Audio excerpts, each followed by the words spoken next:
Hey everybody, this is Rydo and we are back to another live stream of Shadowverse. It has taken me over 5 years to realize this, but I should just start talking immediately in these live streams. In the past, I've waited until the slow network propagation of YouTube happened and they would say, oh, this video is now live, but honestly, I think having just seen the average watch time of my last stream being 17 seconds and knowing that I sit silent for at least a minute, there's a disconnect there that I was being unaware of and just not checking. So going forward, yeah, live streams, I will just start talking. If you want to rewind and hear me introduce the basic stuff, you're free to do that. Also, this then creates a new scenario where I no longer need to spend extra time, which I have been doing for 5 years, of cutting the videos out, cutting the pause out at the beginning, which also would save me plenty of time and save me some hard drive space, actually, because of some duplication that occurs when you edit the video. So yeah, that's the big change. Otherwise, today is Friday, August 28th, and it's going to be a fairly long one because we had games left over from this. Also, I ran into some network trouble, so I'm going to probably click this and it may have to reload to get in, although maybe not. Hopefully I'm not going to have network troubles for the rest of the day. As for the accountability section, well, I spent too much time, as I always do on my server, setting up SSH login using only a key instead of a password. I'm not sure if somebody really was hacking into my server or if I was just running into a weird scenario there. Here we're at stage 2 of the Grand Prix, and I haven't built any new decks, so is there anything here that I think could actually win? Yeah, let's just go back with Forcecraft, I guess.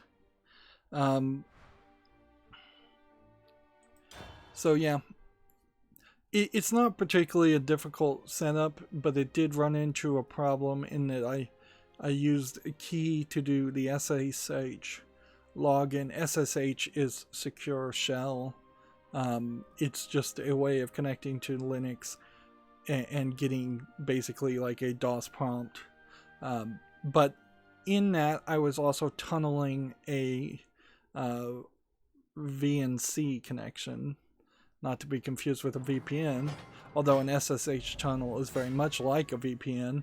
VNC is a virtual network connection where you get the whole database, the whole desktop and everything. So instead of just getting a DOS box prompt, you get to see the desktop, assuming there is a desktop in your Linux build. So in one setup, I had it using a elliptical curve code to get to the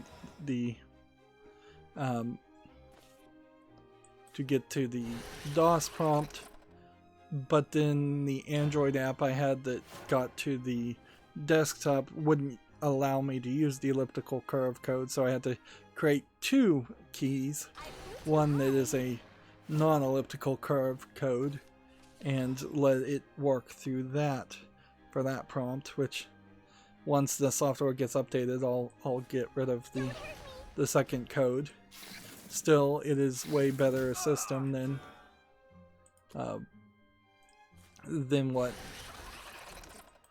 what was there before.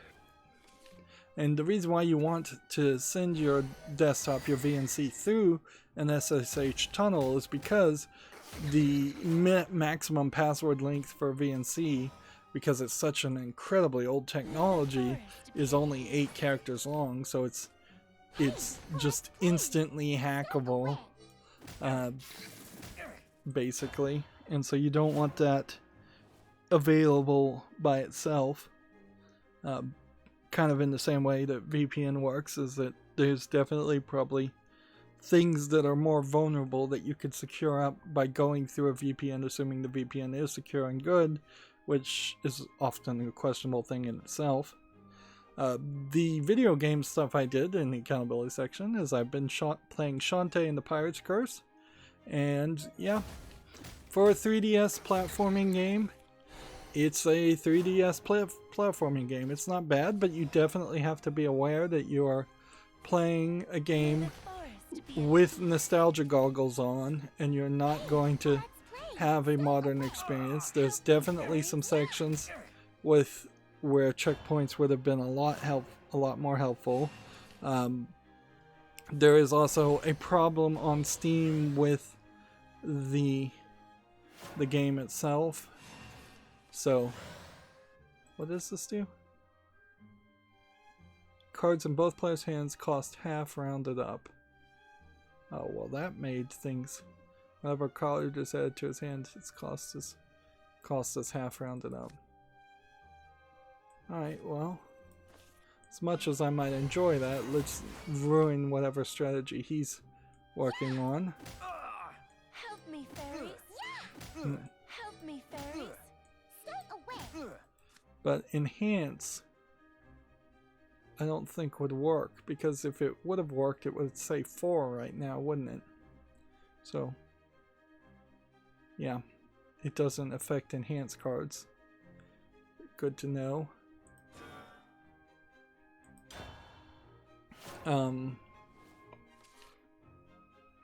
So yeah, Shantae's fine, but it is still a 3DS game. There is a point, certainly, in Shantae in the fact that the Pirate's Curse is rated teen plus, and there's definitely a sequence I saw where Shantae, who is a belly dancing, in a belly dancing outfit, Persian Indian type outfit, and she's bouncing around all the time, and her boobs are bouncing around, and there's like 3 prominent other female characters that are bouncing around all the time, and they all are drawn to a very specific fetish, what the Japanese call the Bon Cubon style of big breast, tiny waist, big hips, something that would almost certainly not be done occur naturally. The waist in particular is definitely too small. Here's another leader I don't recognize. Man, every time I play, I see a different leader. And I don't know if that is just because there's so many anime girls, for lack of a better term, and they're catching my attention, compared to the boring looking heroes in Hearthstone and Magic the Gathering arena, or if there is just tons and tons of crossover things that happened and I've missed. I think it may be that there's just tons and tons of crossover events for different leader skins. It's not a terrible economy, frankly, to have your premium purchases be artistic decisions that also benefit even the people somewhat. It somewhat benefits the people that don't even have purchased the items, because I still get to see these characters and I still get to see these sleeves, and they're fairly prominent. Although at a certain point I almost wonder if you could just be nice if you could just see these somewhere better. If this deck were instead full and a little zoomed in over here, and full and a little zoomed in over here, or if these cards were a little bit bigger. Alright, well,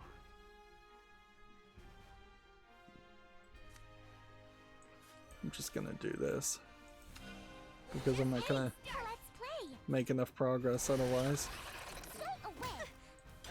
I could have done that in the last turn if I was going to do that, so I should have made that decision earlier. So there's a definite point in Shantae and the Pirate's Curse where the three most prominent female characters on top of Shantae all get kidnapped and mistaken for an Egyptian princess, and each character gets put in a very scantily clad, lewd Egyptian two-piece bikini style outfit.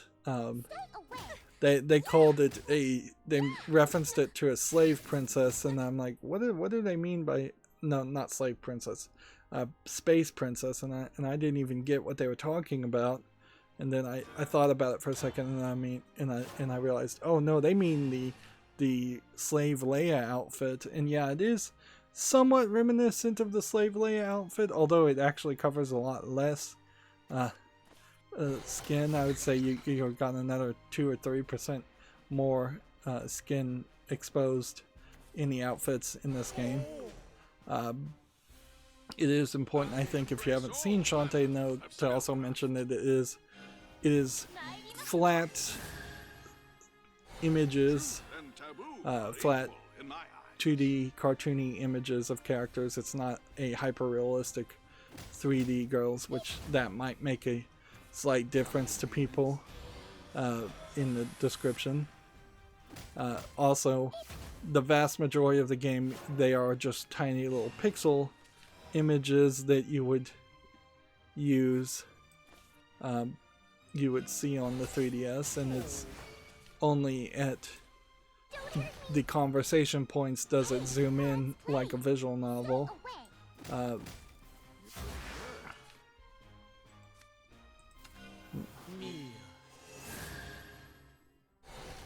people are evil. Stay away. This bears further study. Hey, let's play. So yeah, so they put all the main characters in those outfits, and which honestly the princess outfits are only slightly more lewd than what most of the characters wear anyways. And the weirder part about that is one of the characters named Sky her father shows up and jokingly calls her fat, but then she's drawn super thin, like anorexic thin if she was a real human. So so it's just this weird what's with the fat jokes concept. And then they continue down that idea, which makes really no sense at all, by having the Why are you here? having the person who mistook all the girls as the Egyptian princess revealed that he thinks all 4 of the extremely skinny drawn characters are fat. And like, there's no characters in this world except for the Egyptian princess when she finally shows up that is actually drawn fat, and she's drawn enormously fat, like not even human. She looks like a hippopotamus. So I don't get the whole fat jokes there at all. It seems like the writer had one idea and then the artist had a completely different idea, and they did not communicate enough for that to make sense. For the age of Shantae and the Pirate's Curse, I guess body shaming wasn't as big of an issue here, but it does kind of paint this weird idea that the universe of Shantae, which is this kind of weird Persian universe that barely has technology, but sometimes in some places you will see that there are some technologies that kind of don't make sense, like the idea that a couple of the characters have genes and like fabricated clothing doesn't really intertwine with the idea that that the rest of the people are more into the level of technology of silk clothing and silk trades. But they have basically only one steam engine and yet there's also guns where I think those two technologies would be fairly close together, like one steam engine in the entire universe of Shantae. Don't you like me? But then I guess it's also a magical universe, so you don't know where magic would really mess it up. But yeah, overall for Shantae and the Pirate's Curse, I'm enjoying it. It does, however, take a level of consideration to play, because it does often make you walk back and forth in the same areas and do the same things over and over again.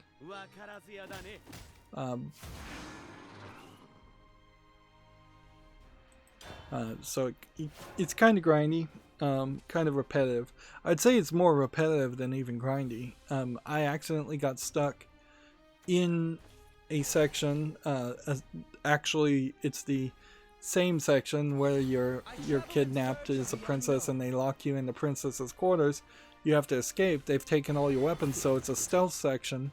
And there's just one point that they never express to you or explain to you, where you can walk in this purple background alcove and hide in the shadows. So you have these guards that will instantaneously catch you and put you back at the starting point. And at least half a dozen times I was trying to figure out some way to get past this guard, because I can't jump over them, they're too wide. I couldn't crawl under them, they would see you. You can't attack them and like sucker punch them.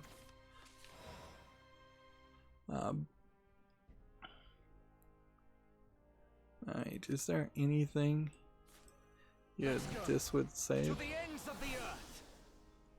The power of nature.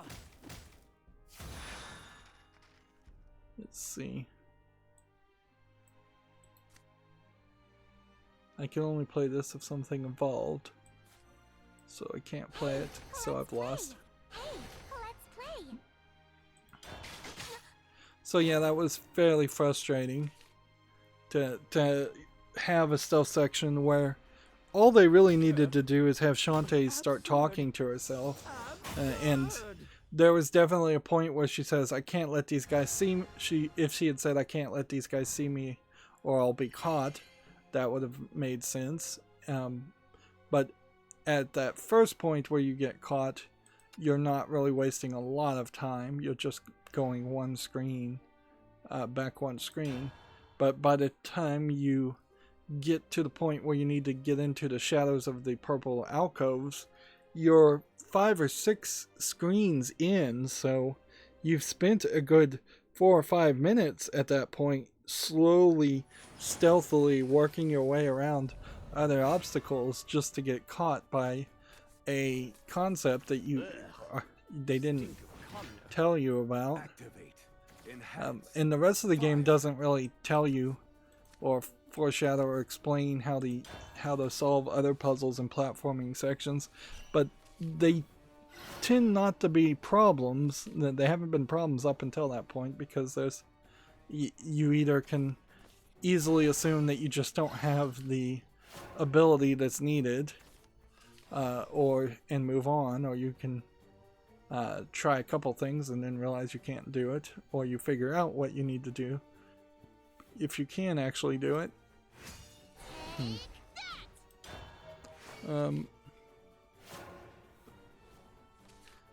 That's a good question. Should I play the crystallized version of that, or should I have played the Water Fairy? I probably should have played the Water Fairy.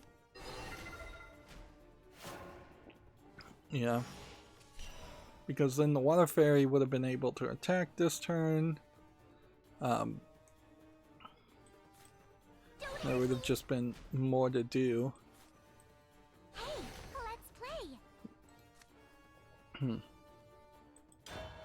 There is also a problem with Shantae and the Pirate's Curse at the moment, where they've changed things up, so you're not really doing any extra damage.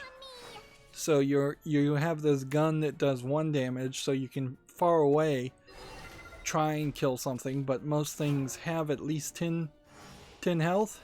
So you're gonna sit there and shoot at it quite a lot, or you can go up and hit it with your hair and do 10 damage to it, which that going that route is the smarter route, but then it increases the odds of you taking a hit, and you do just take damage and take hits in Shantae way too often. So it really is one of those games where you're just kind of wasting your life, and then you eat a food to re-increase your life. Hey, let's play.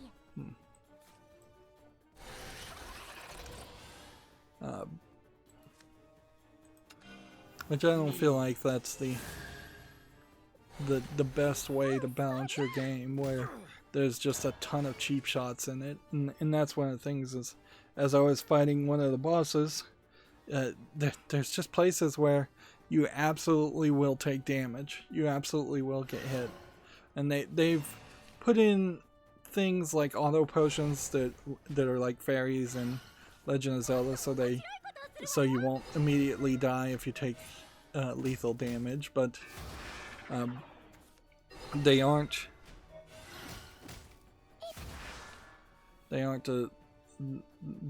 as good of a solution compared to just balancing the game.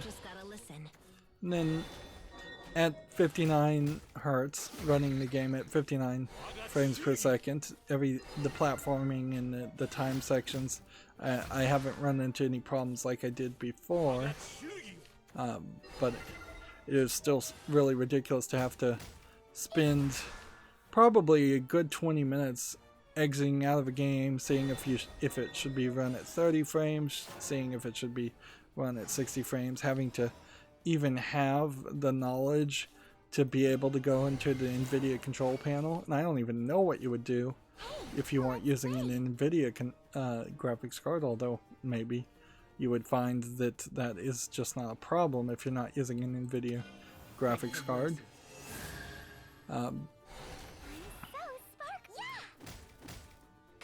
But it's just so ridiculous to have to go to a control panel and force in vertical sync and force in 59 frames to have it kind of run at the PAL region. And that is the thing about WayForward that I need to double check, is because they do seem like they are a heavily Japanese influenced company, but I don't think they actually are a Japanese company. I think they're some kind of maybe European country, maybe just, you know, Western United States company.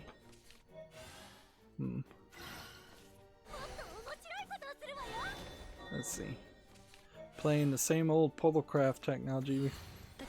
I have hit that point where I'm seeing the same old strategies over and over again.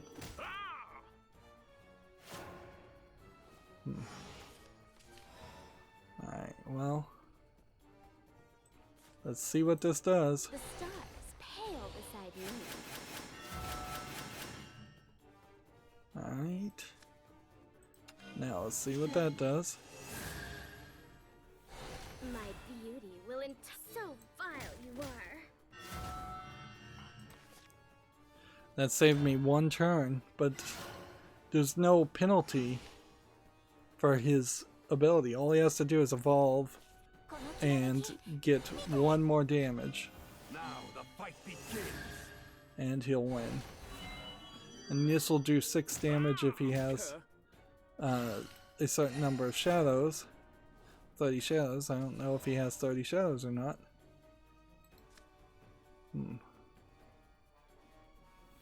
Let's see. Do this. And then that was a mistake. And then do this. And this. And this. And this. And then this. I could have had one more fairy on in my hand, but that's not going to save anything. There's no reason why these guys Absurd. wouldn't be able to attack unless I could give these guys a ward. So clearly my fairy deck still needs some adjustments. Well, is there anything else that needs to be talked about as far as the accountability section? Not really. Just still dropping the ball as far as scheduling. And, as I'm considering building a new computer, I think I've hit a point where I've fully, if I get everything I want, which includes 6 hard drives, which are about $100 each, I am at a level of $1,600 or around there. Like add another 10% just for good measure, I think. For me to prove myself. And I think that would be the budget. And that's with getting nothing on sale and not really compromising too much, but compromising a little bit. Like the Zen 3 processor and going with an AMD in general are maybe compromises. Getting a Zen 2 AMD may be half a compromise and half a smart move, frankly, because there is an argument to spend double the price on an Intel chip and an Intel motherboard, and then have faster single-threaded core, single-thread speeds, which most games I think probably would benefit slightly better for having faster single-thread speeds. But also I think with this new computer we also will just be hitting a floor, since I still intend completely to just do 1080p gaming. There's no... Well, there probably would be a possibility to play with 2K resolution and such.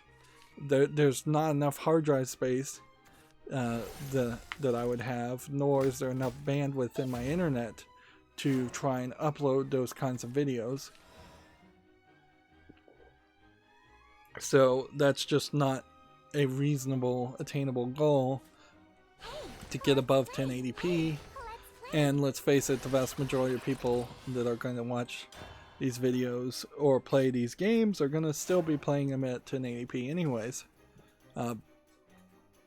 So that's not the real reason that I'm even thinking about building a new computer. It's just my computer's about 8 years old, and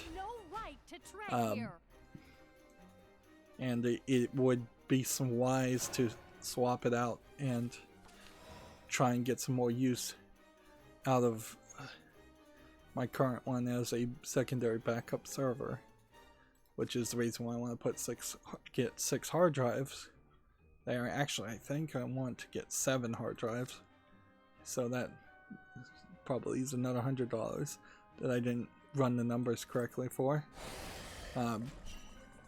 That way I can have one big hard drive in the new computer for putting videos and backups. But the other 6 I want to put in my current computer and install, do yet another computer project, which I guess I just have it in my blood to always do a computer project, even though they're often huge wastes of time. But yeah, I want to set it up as a very single-use server, not to have all the setups of my current server, which has the whole like web browser and everything else going off on that. Although the right move would be to move my configuration from my current server to the newer computer, newer hardware. And with Linux that might be slightly easier than it seems.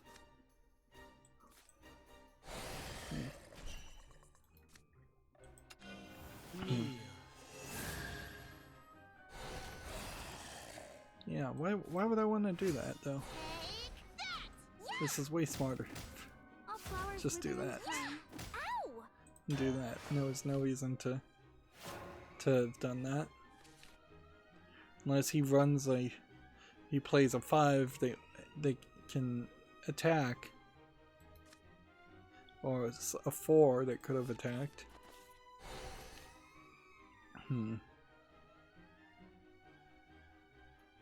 So yeah.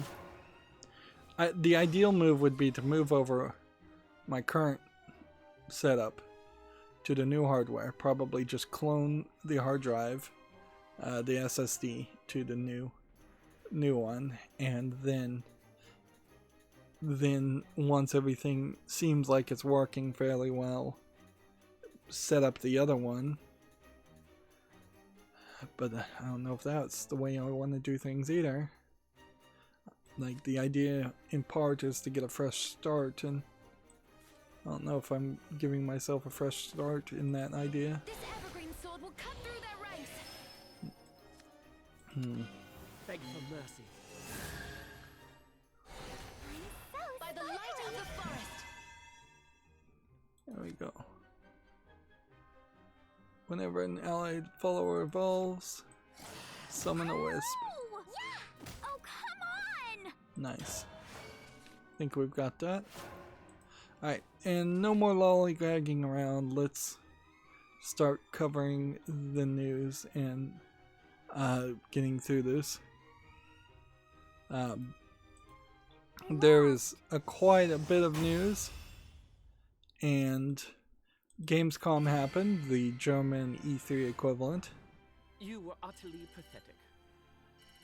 If I get one more victory, I think I actually might. One more win, and I get to the final stage. If I get really lucky here, then I actually get to play the final stage for once.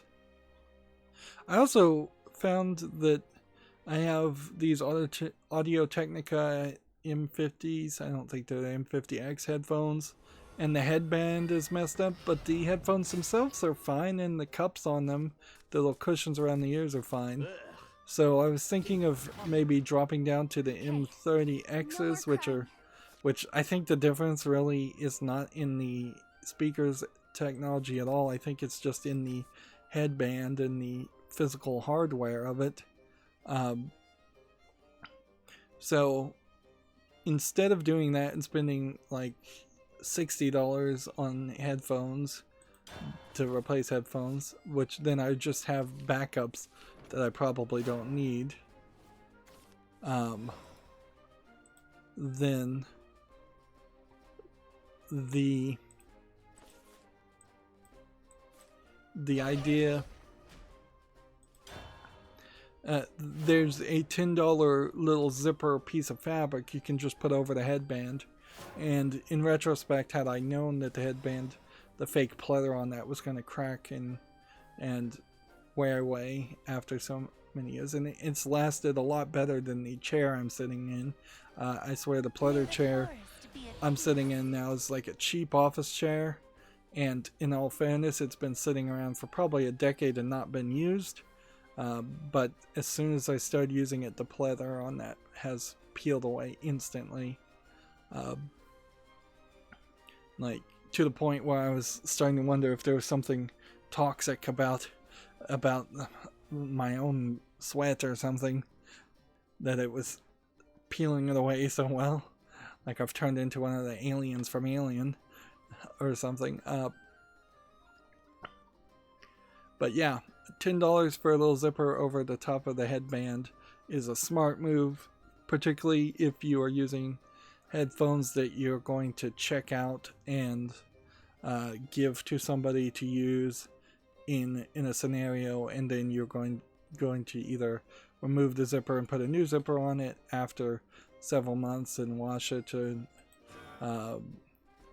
or give it to somebody else. Like, so yeah, that's an interesting idea,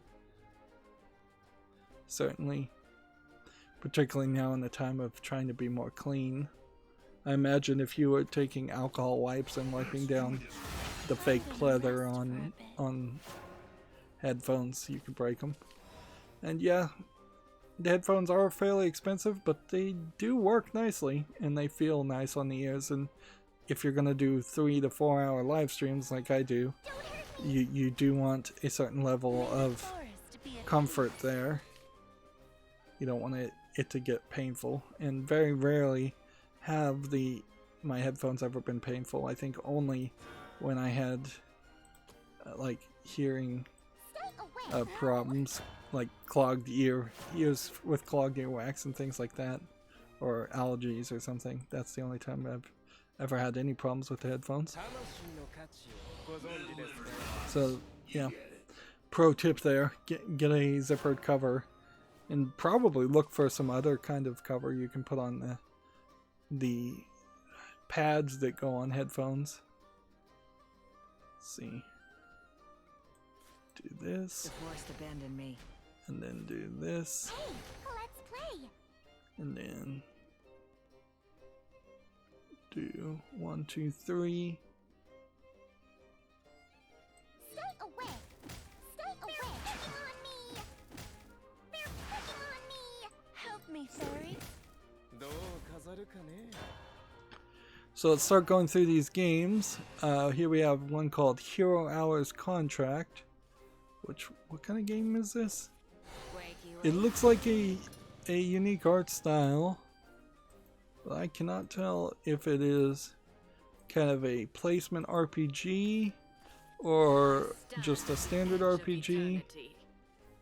See, magical girls are real, but the pace sucks. Turn-based adventure. It's $3.99, English only. Does seem like it is a placement game.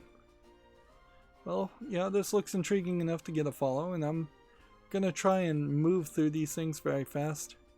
So I'm not gonna go into large details around games. Hey, let's play.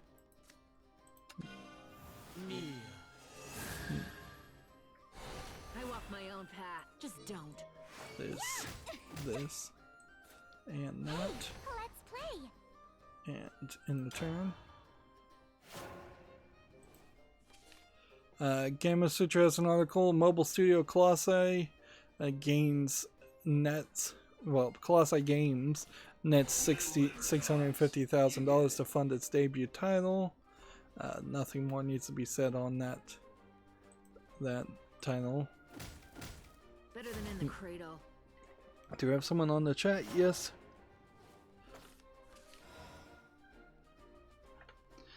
We have Sky on the chat, said, I used to stream this game at i3 stuff. I don't get the i3 stuff. Like, I don't know what that means, because i3 to me means a low Intel 3 series processor. And yeah, this specific game is definitely not the one that is going to require me building a new computer. That is absolutely right, if that's what he means to say. It's not this game. It's not most games that I cover. It's just the occasional game like that could benefit from that. Oh man, I hate this guy. Well, then this is the right move. And then let's do that. Let's play. And then let's evolve that. This guy respawns every time. Let's hurry up and finish. In fact, there are some settings here that I even have turned off that the NVIDIA GeForce Experience tells me to turn back on to optimize it. Like, I have leader animations turned off, and I have something else turned off. Reduce battle animations turned on, and they want that turned off. Next round. for the GeForce experience to say you're having the best experience. But I find that just kind of annoying. Do I want to play this right now, or do I want to just see where we'll go with this? I think you play this. Why are you here? And then you do this. What is this doing? Alright. That wasn't helpful. Okay, well, then we'll just play this. That's our best bet. An intern. Yep, that's the best we can do. This is gonna just give us all word, and that's gonna have this guy respawn.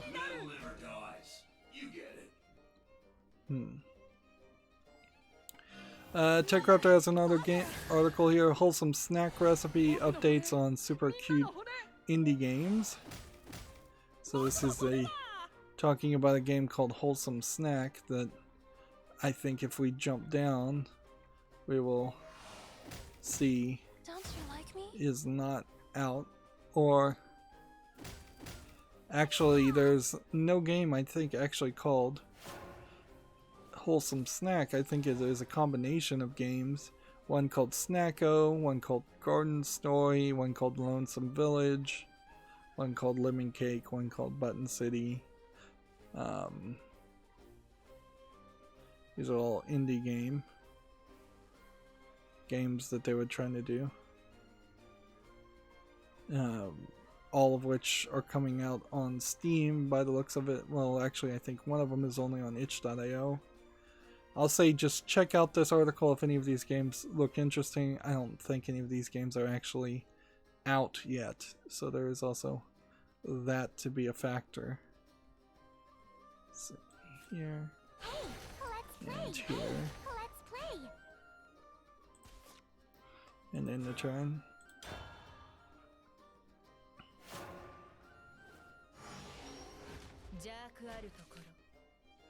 So it would have been smarter for me to not have attacked 2 or 3 turns further back.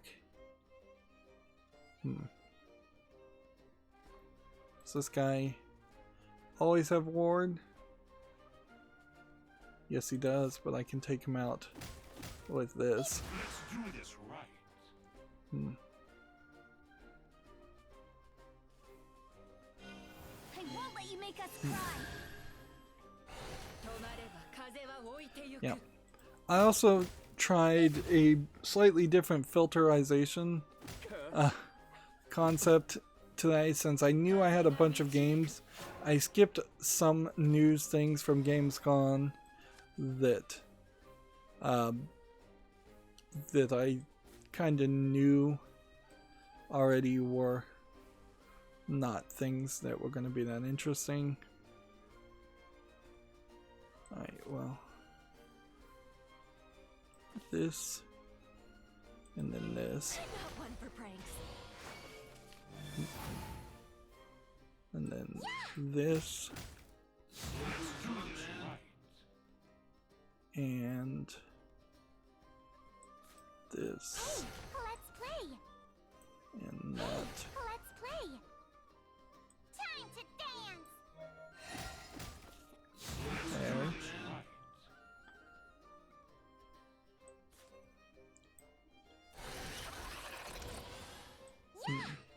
Ow. I think he's wrecked me. I think I've lost here. Because you've got too many people doing too much damage and no wards to protect me. And his wards protected him long enough that... So unless these guys can't attack, which they can, there's Don't come any kind of closer. nothing. We're just getting started. So I don't know why what he's doing here.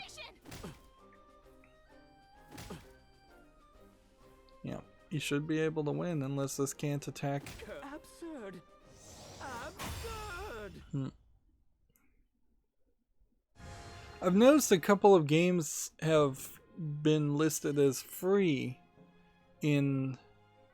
Well, we didn't make it to the final turn with 3 victories, which... Honestly, we would have had to have lucked out there.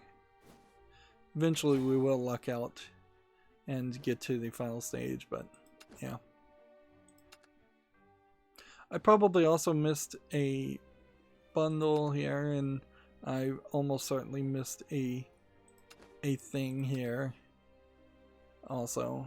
So like I'm just not playing these daily quests every day. That's really just what it's going to boil down to. There's no way I'm going to have enough time to do that and get and play the games I actually want to play. So yeah, I'm just not going to sweat that. Some days I'm going to miss the daily quests, and maybe on a rare occasion I will play some extra Shadowverse, but I'm not going to let it take over my entire gameplay schedule. And we'll open one of these and get absolutely no new cards because we have so much already. And so that should be a full 8 extras. Yes, it is. To liquefy.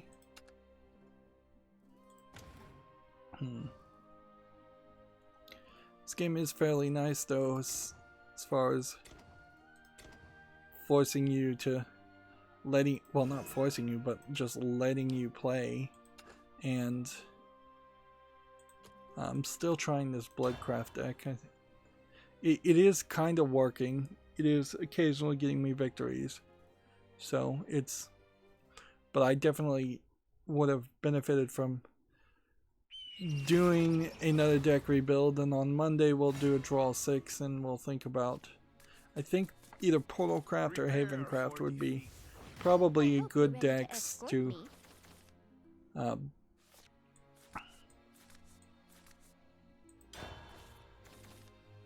was a prepare for defeat. I hope you're willing to escort me.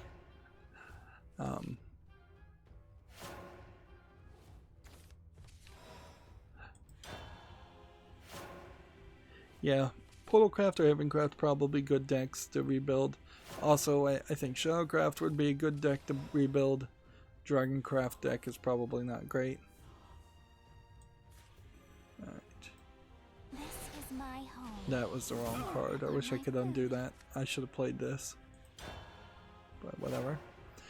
Check Raptor has an article here. Neurodeck Psychological Deck Builder releases at the end of 2020. Yeah, we've got a lot of games that are announced and such. And so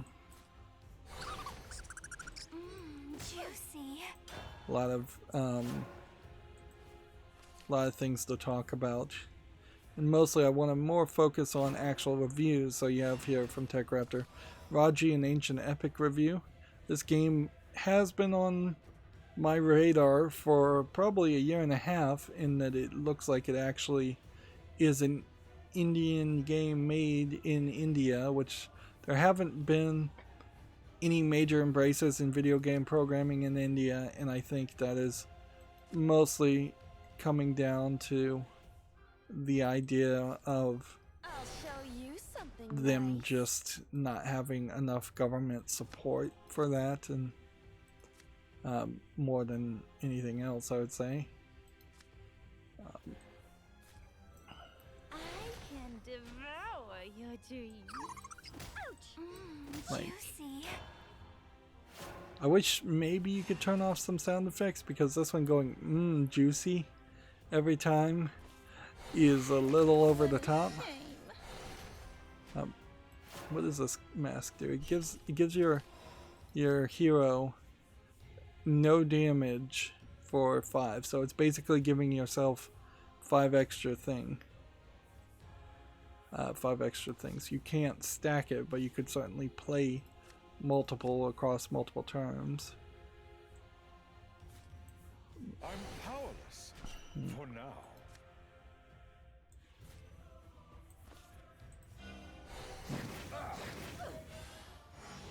So then you do that, and then you can do damage again. Could have probably evolved that. Is there a reason to evolve this one though? Yes, there is. Let me take the lead.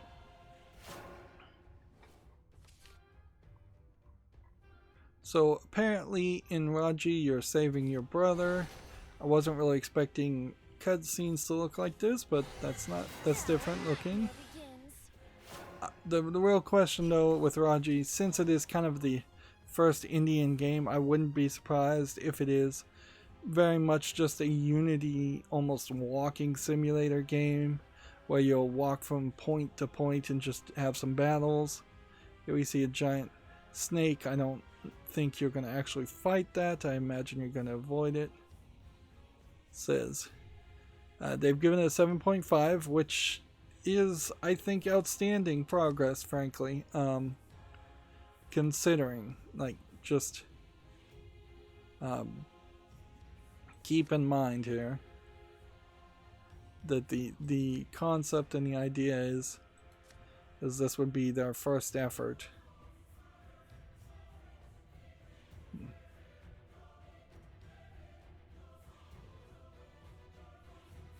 See, this would make me lose 2 play points. Yeah, do it anyways. Dream must end.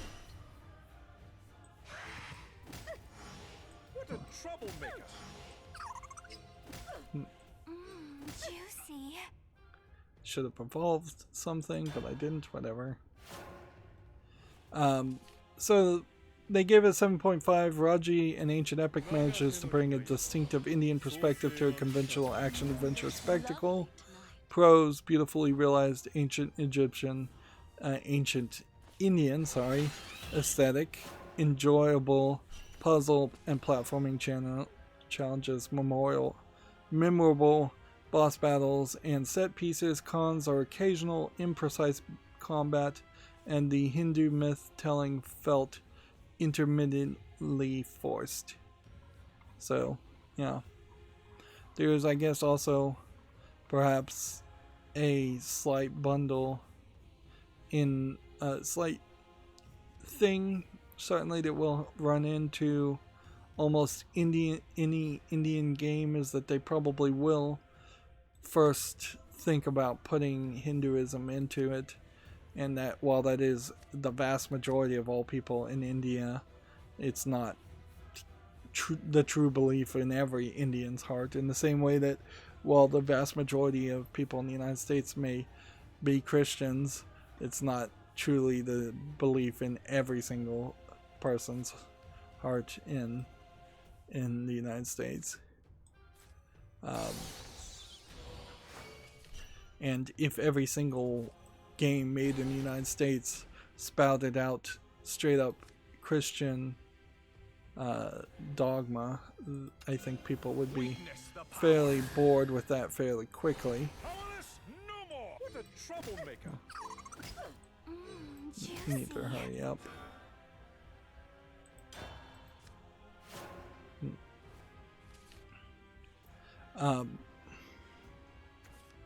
I would also say that not just Hinduism, but Indian culture in general does seem to be fairly tolerant, and this is a United Statesian saying this, so I have no room to speak, but they seem to be fairly tolerant of believing in old wives' tales and myths and things like that, and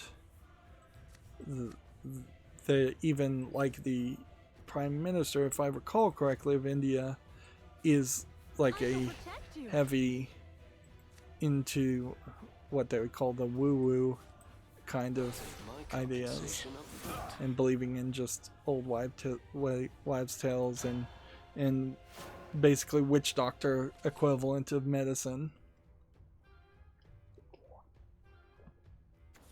And the bigger issue certainly is in India being such a country that is so overpopulated, the level of cleanliness and the just standard of cleanliness in the country is fairly poor.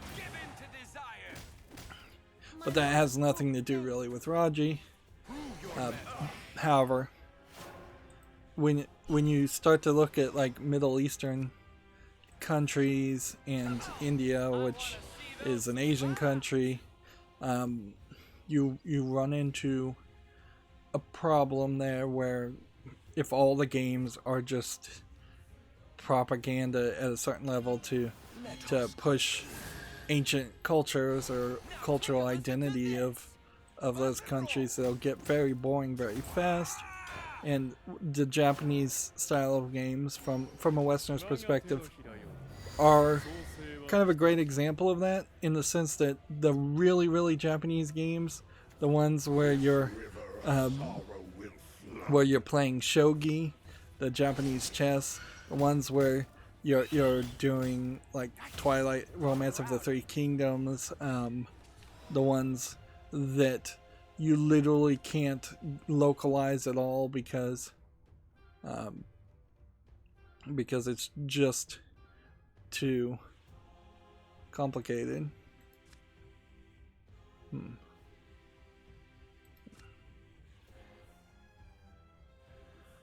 See this. Isn't demonic armor lovely?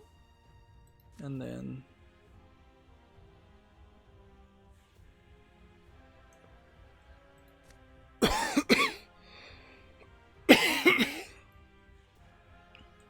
just gonna end the turn here. I think I'm gonna lose. But yeah, the very heavy Japanese games don't sell even now. They definitely didn't sell when Nintendo came out in the 80s. Like, when you look at Donkey Kong, there's nothing Japanese in that game at all. It's been super localized. It wasn't until you have basically something like Final Fantasy come over, and even Final Fantasy 1 on the NES is not a particularly Japanese game. What would be like Mother 3, perhaps? You could maybe argue that was a little Japanese.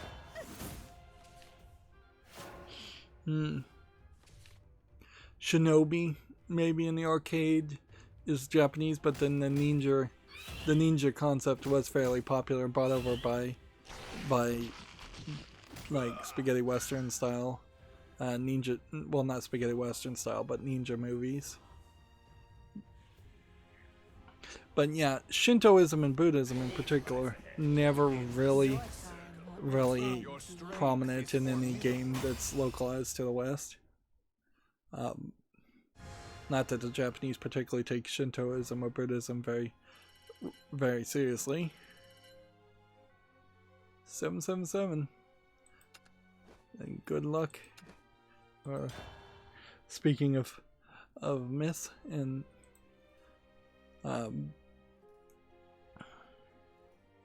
so yeah, if the Middle East started making video games and people would actually want to do business with the Middle East, and you could make video games in half of those countries without potentially getting a fatwa put upon you, which Children of Morta, I think, is a Middle Eastern country that based company that maybe has shown that you might be able to pull that off. But so many other countries, it feels like you just can't do business with them. And at a certain point, it is also just like doing business with China, where even if you could do business with Middle Eastern countries and have their own citizens make their own games, you would end up putting so much money into so many governments that potentially are funding the terrorists that the United States doesn't like or the West doesn't like, compared to the terrorists that the West does like. They get funded. So I don't know if there's a smart move there. And certainly that could be a problem with Indian game development too, is that they, if they started putting like major taxes on video game development in India, and then India uses it to just to do something horrible, to like build up their military and like invade Pakistan or something like that, that would be an example of something that could potentially be objectionable.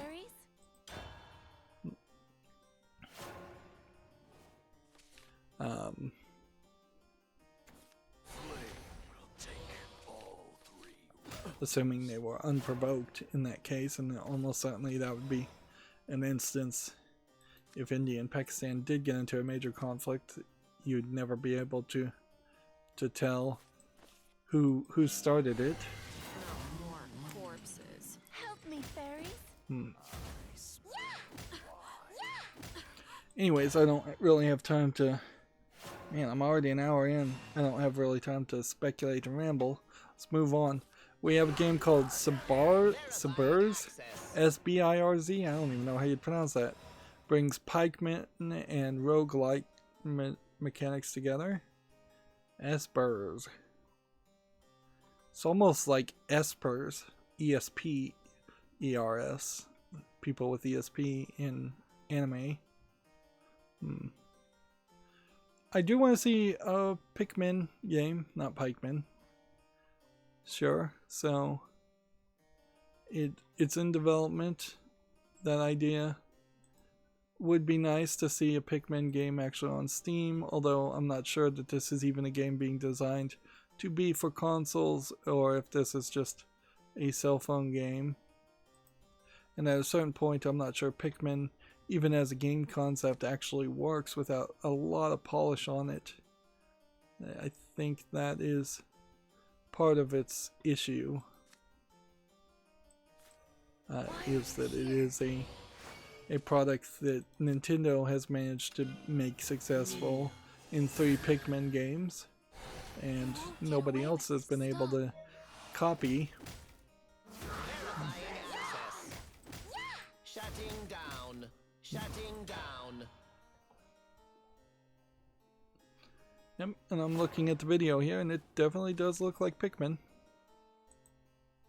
There's a decent amount of games that Nintendo made work because they were willing to put the time and effort into it, and other companies were just never able to copy. In all fairness, though, there's a decent number of games that Nintendo tried, and they only had the minimal amount of success that you would expect a Nintendo product to have regardless. Beg for mercy.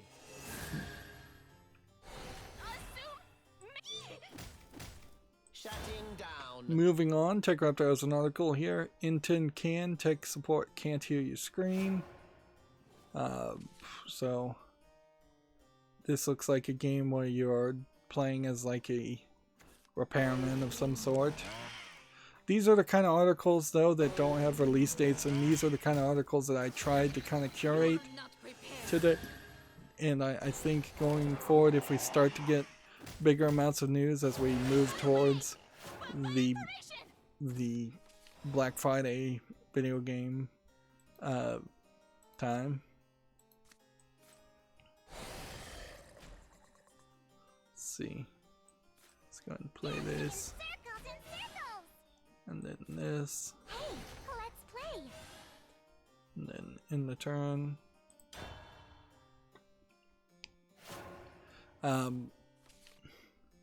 Next we have a game on Steam called My Exercise, which looks like it's kind of a cutesy single screen game where you're doing sit-ups with the dog standing over you.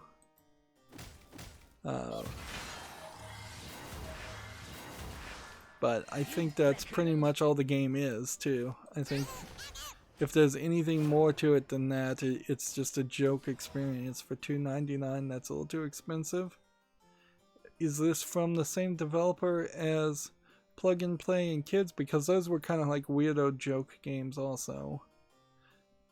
Let's see, 23 achievements, bunch of languages. Let's see what the developer of plug and play is.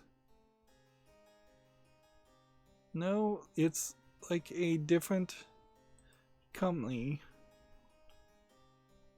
Playables is the developer apparently for all of these. And I have these other two games on my wish list, so I'd be willing to put this on the follow list too, just because there's been a couple of other ones. Let's see. 5 damage to this. Not one for pranks. I'll live again. And then we'll do one here. Let's play. And then we'll do one May here. the forest be at peace.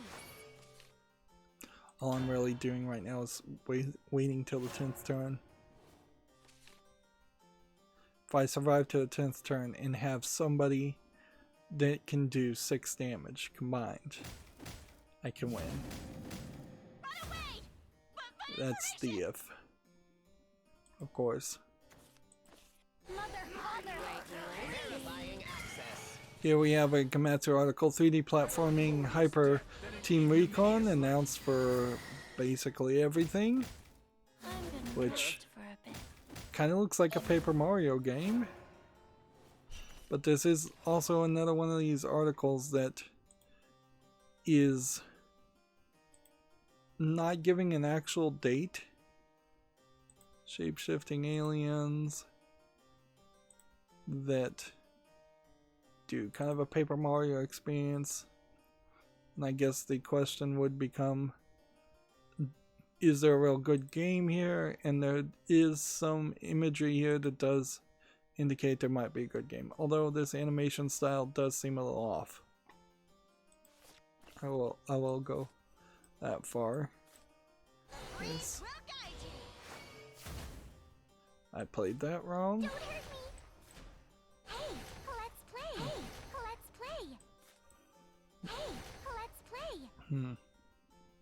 If I'm gonna play this strategy, I need to have something with Rush on top of this card.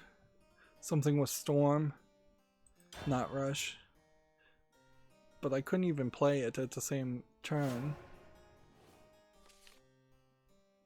So I would either need a 0 cost character with Storm, Beans. or I need something that can possibly survive longer.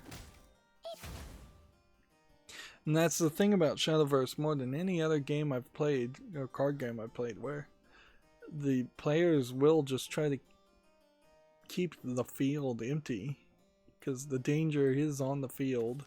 Adding flames to the fire. Much more than casting a spell that would do direct damage or anything else. Absurd. Absurd.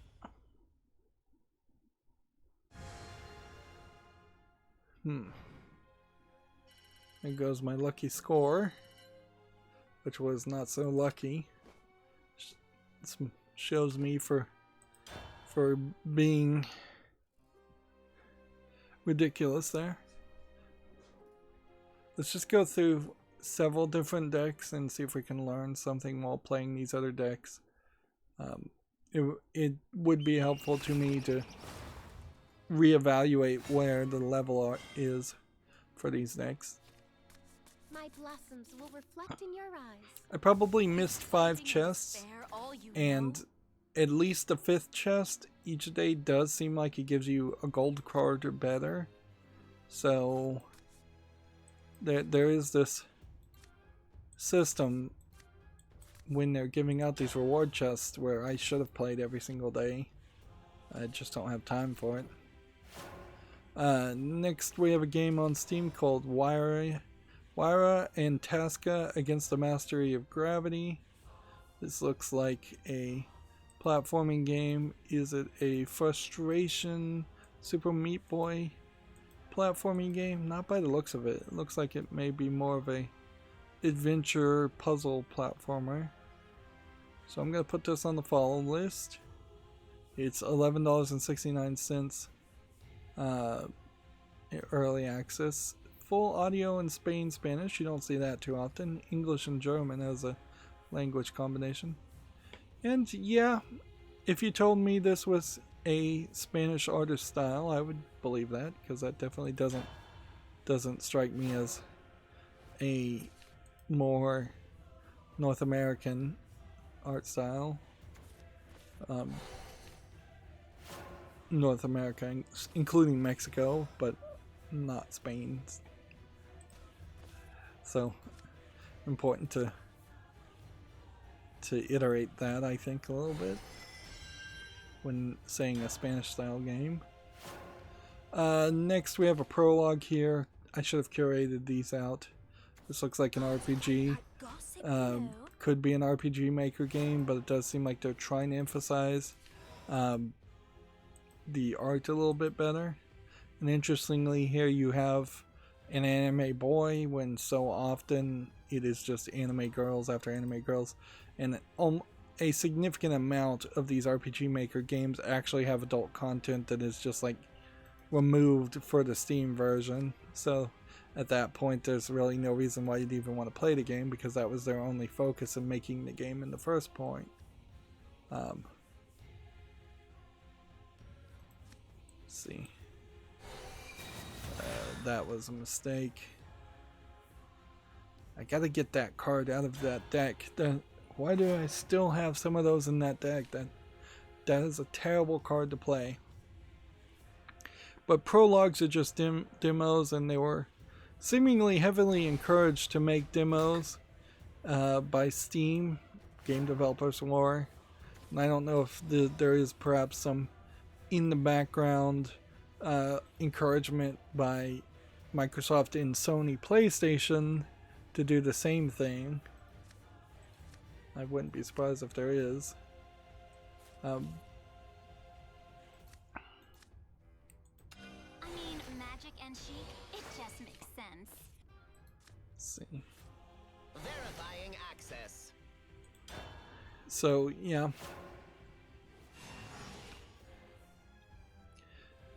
Prologues are going to become a bigger problem, certainly, as they flood the Steam market. OpenCritic has an article here. Kingdom Hearts Melody of Memory releases in November. And this is the kind of announcement I do want to cover, is if there is an actual release date, November 13th in this case. And I kind of don't want to talk about games until there are actual actionable bits of information. The idea that they can come out and say, hey, this game is in development, and then put out 5 to 10 extra announcements of, hey, here's a new screenshot of this game in development, here's a new character from this character in development. Japanese developers particularly bad about doing this. It's just not real news, in my opinion. Let's see.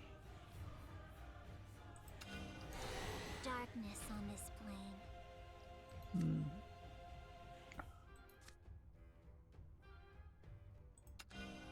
I'll lay a flower in your memory. Future foretold! Machines are awesome! Look into the circuit! They've gone.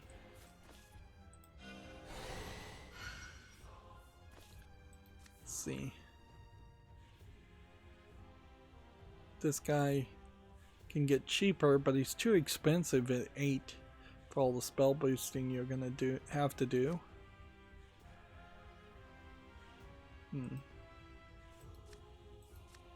Enemy identified.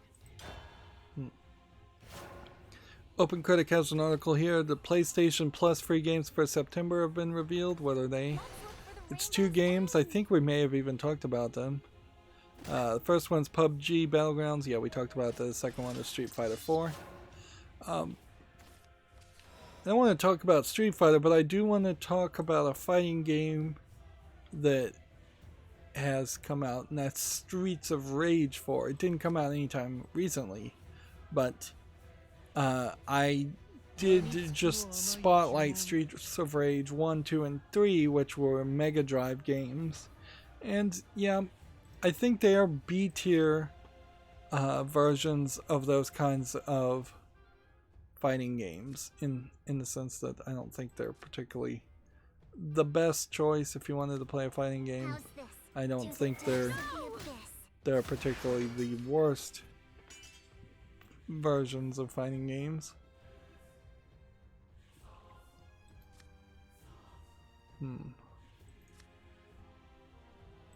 I could evolve this, but it's not gonna do anything. Why did it turn on? Enemy identified. Our dreams will come true.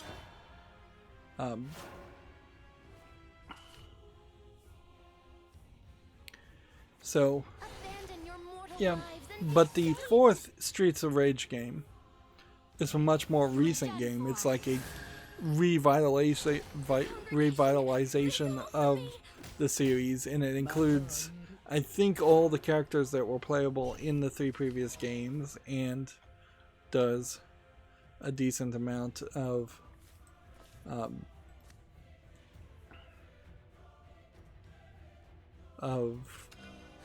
just better polish that you would expect over the course of many years. Enough of this indulgence. This is the wheel in the sky. Blind, I'm shivering. I'm gonna lose here, but I did learn some things.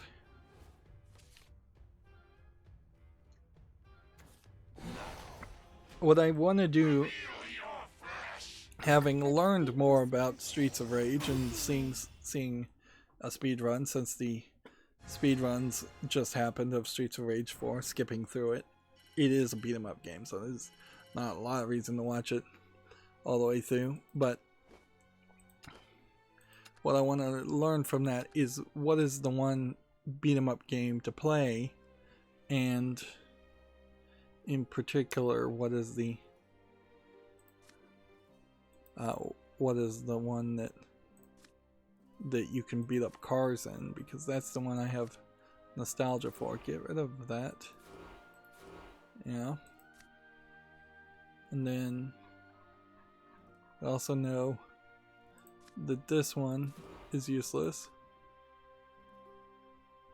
That one I think is probably useless, but if we are going with this strategy of spell boost, let's see if we can do this and play cards that are spell boostable only.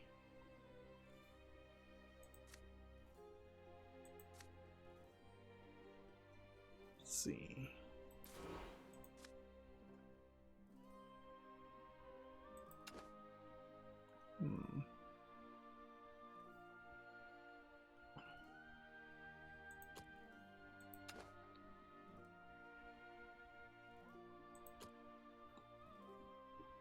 I'm gonna hold on to that card.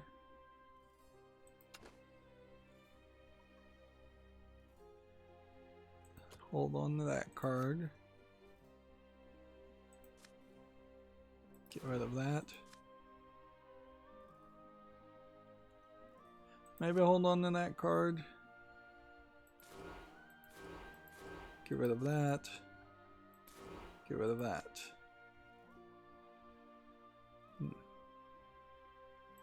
And let's get rid of that.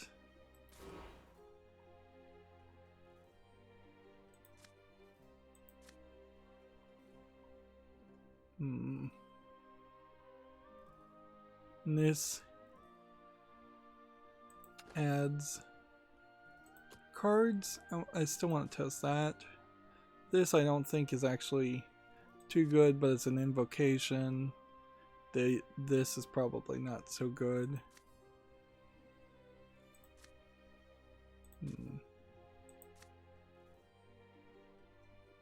This has an Earthright, which we won't do. Alright, so now what we want to do, see if we can go advanced trait. Nope, not trait. Keyword effect. Spell boost.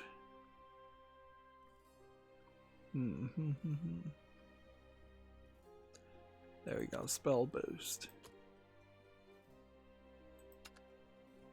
And then that should filter down these cards. Why did I not filter these down? Spell boost. Advanced standard.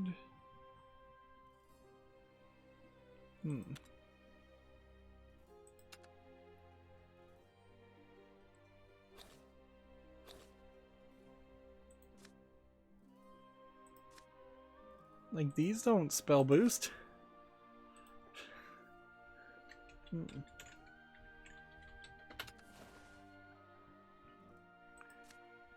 Let's see. That doesn't spell boost. That doesn't spell boost. That doesn't spell boost.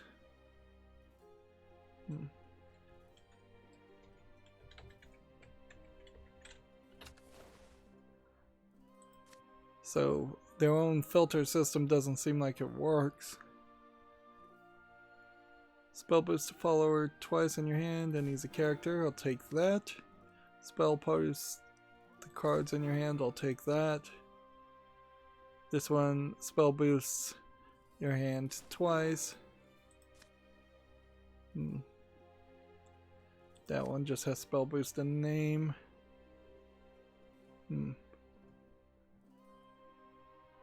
Seal of Solomon.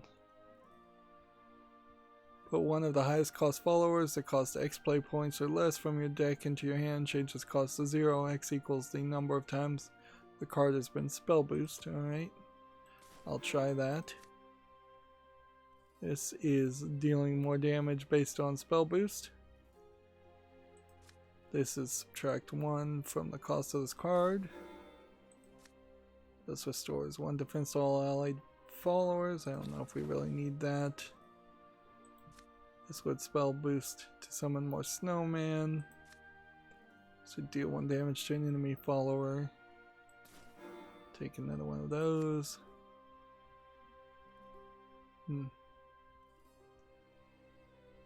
That's not one we want to play. Probably don't have a ton of cards really that that are spell boostable, so this deck is another one that probably would be useful to improve upon and try and build a bigger, better deck from.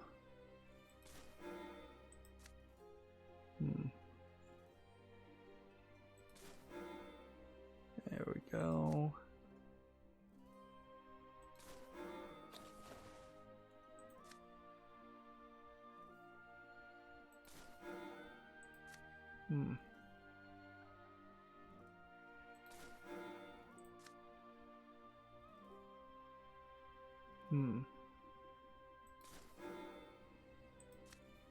I'm putting some fairly late game cards in here.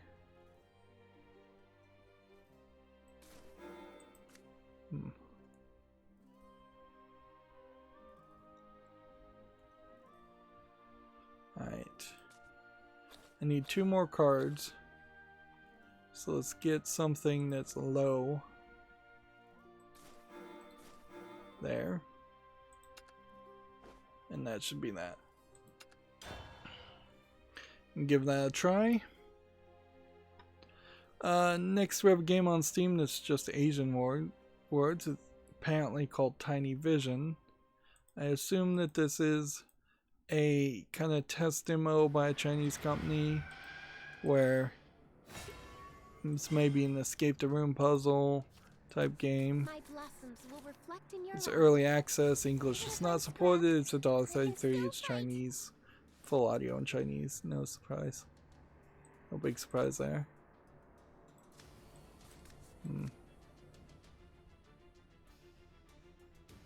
We might be better holding on to that spell, but whatever.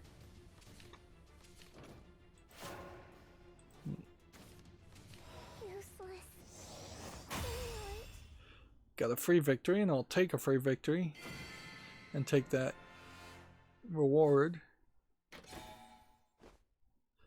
50 rupees and the temporary gems. I'm very sorry. There is a point that needs to be tested with the temporary gems, in the sense that I need to figure out if I craft 3 copies or the 2 copies that are maximum of a legendary card. Do I get those temporary gems back, or are they just gone at that point? Does that temporary card just disappear, and that's when it actually stops being a temporary card, or actually acts like a temporary card? Because ideally you'd want to get the temporary gems back, or at least some percentage of the temporary gems back. But also, you would have to be an in-game level player to be crafting or just get lucky enough to have drawn the legendary tier cards.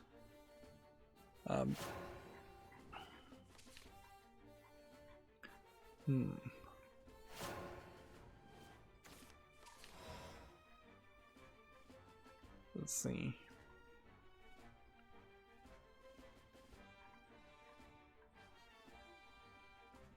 I don't know why I have Epic Games Store.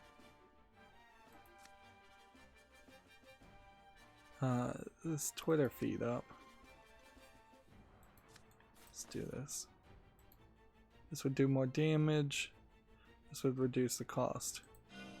Maybe, just maybe, this magic will help. And this will draw 2 cards.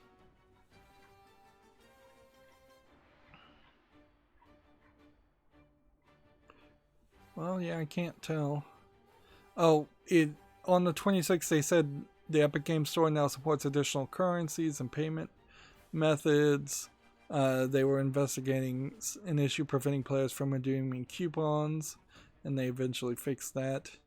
But the Epic Games Store, as a Twitter feed, whoever their Twitter feed manager is, has apparently learned the trick of retweeting other people and hiding that information and just keeping their feed flowing. So scrolling through the store is not just a list of shame, as it has been in the past, of just all the many daily incidences, or like, not daily, but it does feel like once every 2 or 3 weeks minimum there is some instance that they have to report with the Epic Store not working.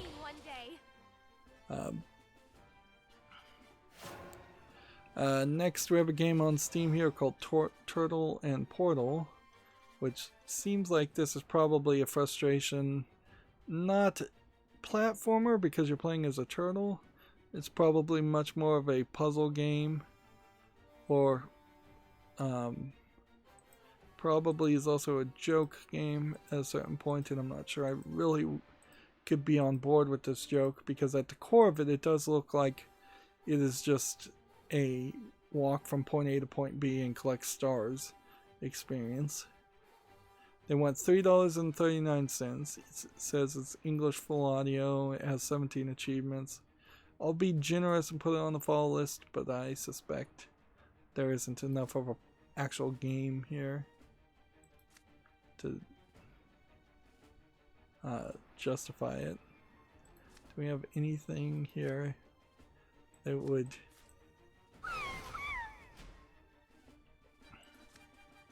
Let's see, do 1 damage and draw a card. Alright. Do that. Do that.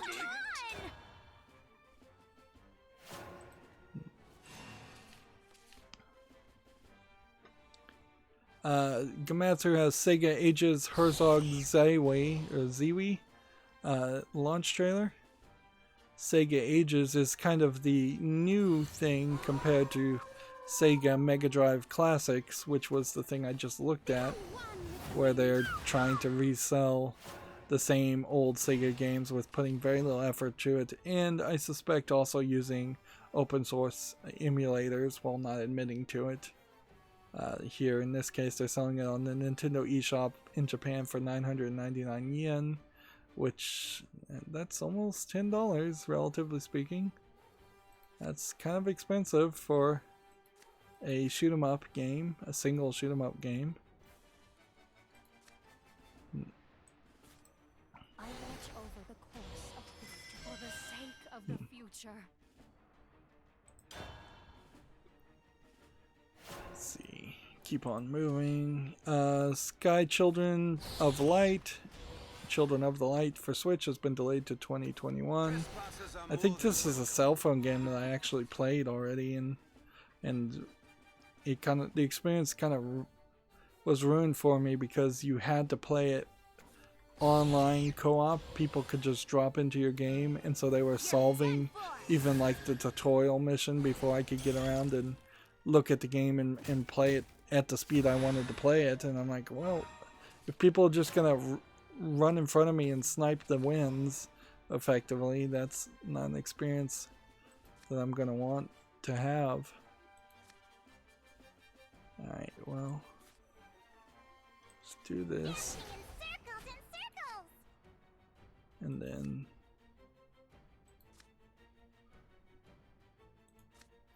let's do this. This is your fate. Okay. And let's evolve this to get another spell boost card. A revelation. This is Merlin, apparently, by Death draws their near. Japanese anime style perspective. Merlin is a heavy hitter. Every time it strikes, it spell boosts a card in your hand.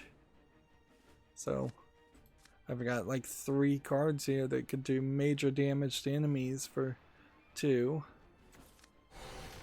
And then this, I can get a demonic Shinigami after drawing 6 cards. Game of Sutra has an article, Fall Guys has surpassed 7 million in sales. I'm just letting Fall Guys particularly pass me.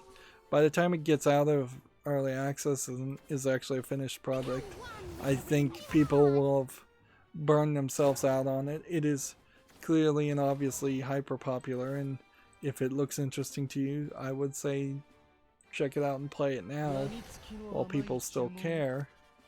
I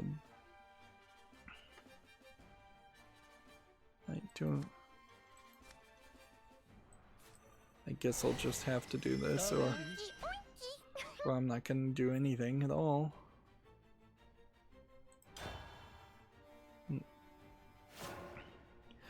Game of Sutra has a job listing here for a senior VFX artist at Robot Entertainment in Plano, Texas. This is the developer of Orcs Must Die. They must be scaling up for something. I don't know if it is another Orcs Must Die game or if it's something different.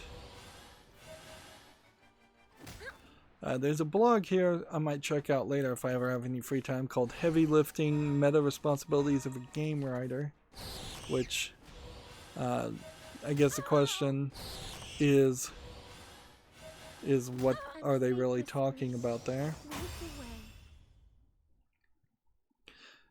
At the current moment, Unlimited is heavily dominated by people playing these Rhino Horn characters.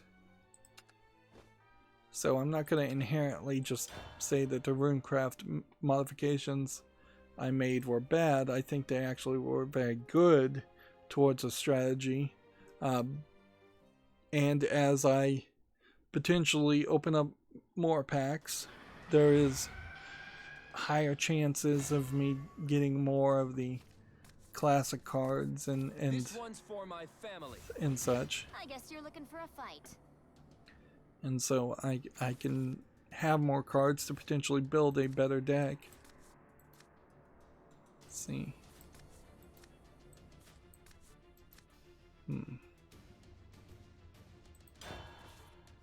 Let's see. OpenCritic has an article here. Stadia Pro members get 6 more games in September, including Hitman.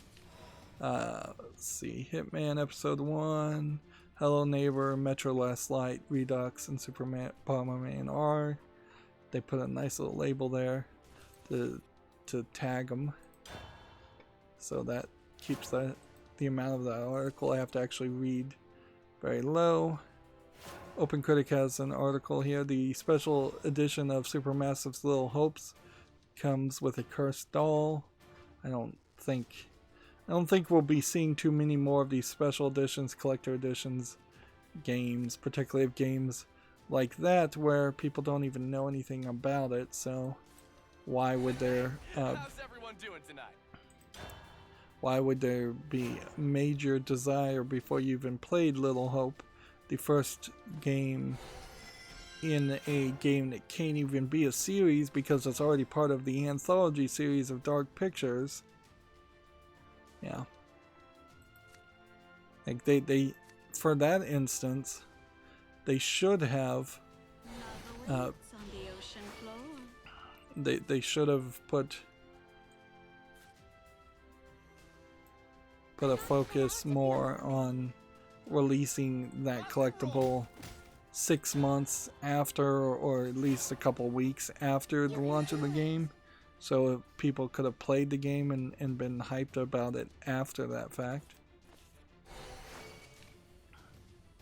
A multiplayer first-person shooter called The Raid has been announced, set in the universe of Observer, developed by a new Team 84 Raid Corporation, which that is weird considering how, while the universe of Observer might be interesting, I think the actual game of Observer was very much more like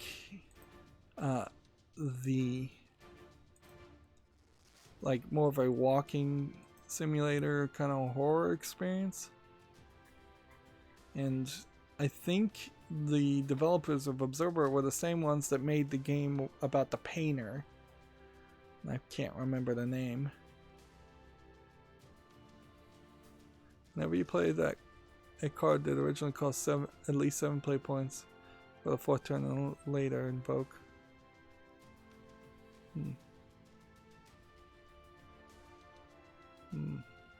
I won't get Storm if I play that right now. I will get Storm if I play this right now. We're gonna really fly now! Cutting across! Oh.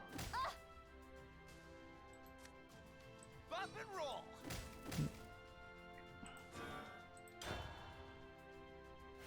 So, yeah, it did kind of feel like the developers of Observer may have been working their way towards potentially learning how to program something that was more of a standard first-person shooter game, and it seems like they've finally gotten to that point.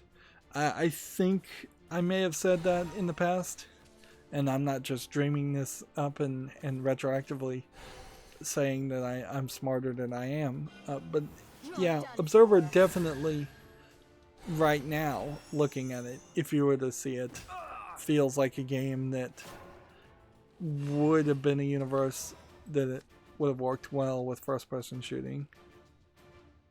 Alright. Again, this won't give me Storm until I have Overflow.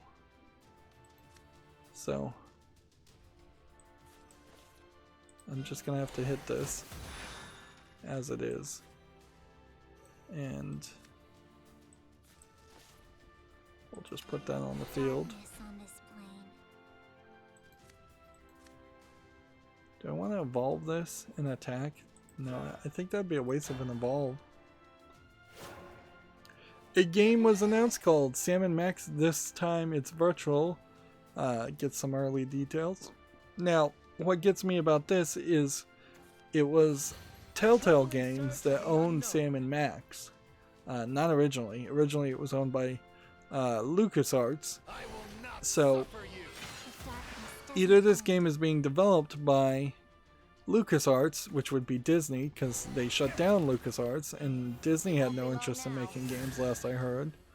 Or this game is being licensed or was bought when Telltale went out of business by a completely different game company, which you would have thought it would have been the company that bought most of Telltale, or the new Telltale company that really isn't in any way connected to the other ones. Is this a Machina character? No. So that won't work either.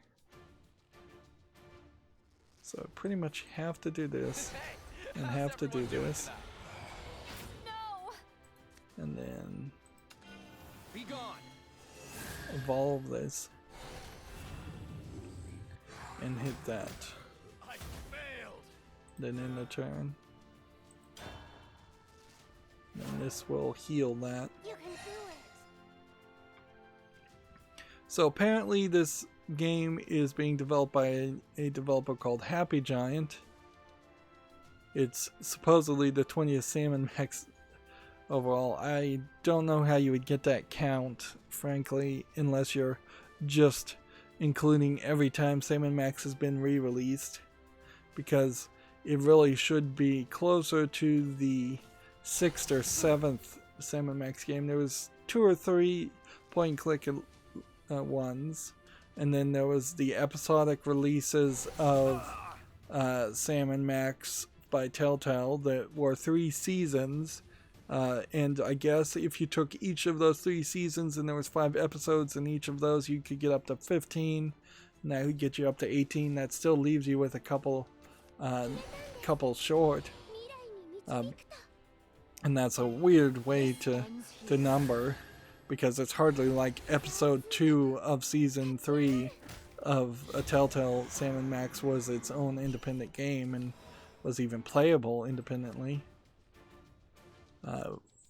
which it definitely wasn't. Okay, what do we want to do?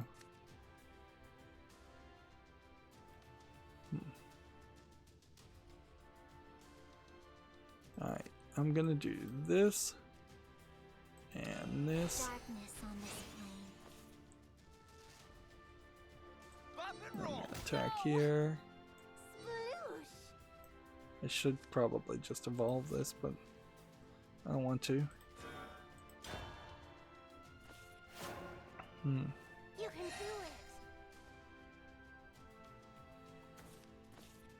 do it!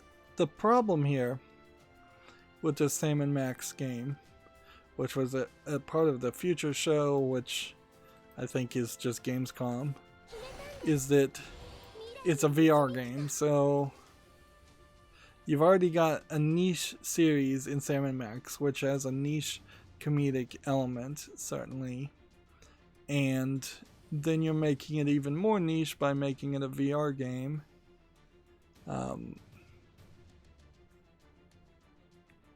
Yeah, the last Salmon Max game that was released even by Telltale was Salmon Max The Devil's Playhouse over a decade ago.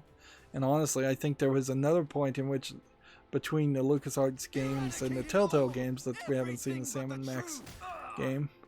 And in all fairness, I would say Salmon Max doesn't have a lot of variety in its game stories, so so there is a potential issue there. Let's see. I'm gonna play this. And then It won't be long now. Oh, I could just gobble you up. how do we want to do this? Now, we can do 13 damage. I can hit this, You feel that too? If only How's you this? knew. and I can hit this, Not here! and this, Sploosh! and I can hit, well, that. 今はダメでも And unless this one can do 8 damage, You can do I it! think I can win. Oh, this one doesn't heal itself. I didn't realize that. Next, we have a game on Steam called Gemini Strategy Origin, which is probably a demo for maybe an interesting placement RPG, maybe not. It does seem like it's kind of all over the place as far as the graphics. You can do it. Early access English not supported, $4.89. Chinese only. That would explain it all over the place.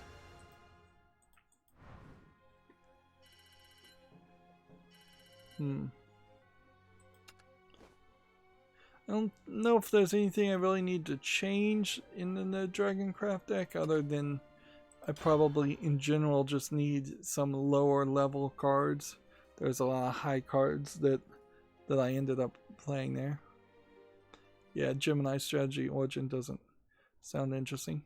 I will say though, the Sam & Max game, I would play it if they make a non-VR version of it, certainly.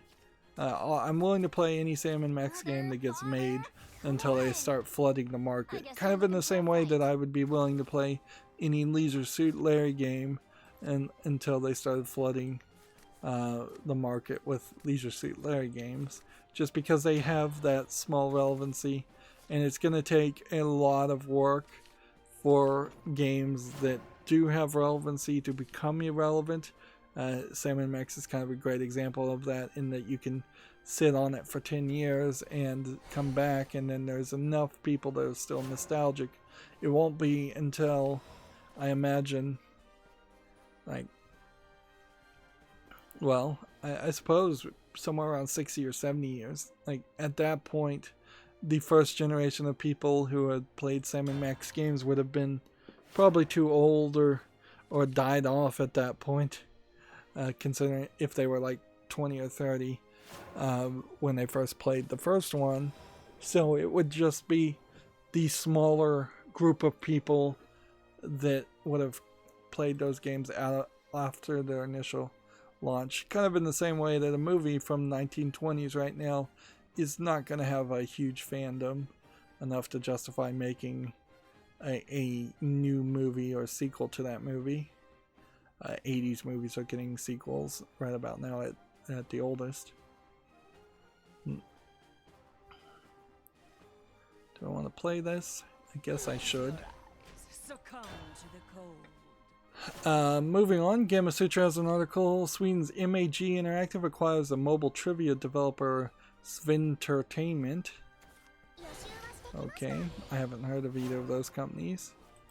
A lot of small-time companies out there. The burial right to draw a card. Bane. What could I bury otherwise that would be slightly useless? Nothing. I'll get rid of that one. I shouldn't play this card. It doesn't give you shadows. Or it does give you shadows, but it's also just so risky to play it. It's not really worth it. It does give you shadows. It doesn't give you last hordes. So there's no real synergy with it other than having just a bunch of bad cards that you're willing to kill early on to get skulls. Which is not usually that useful. Even though that's the main effect of the Shadowcraft, it's still not that useful.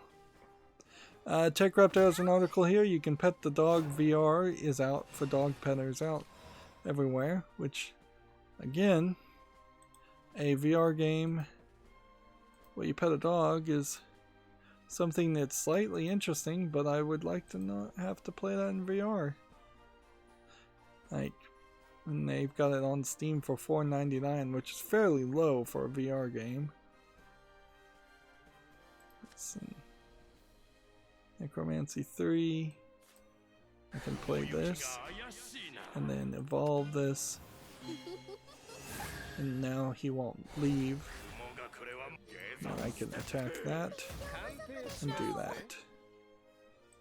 Go ahead and just put that on the field again. Succumb to the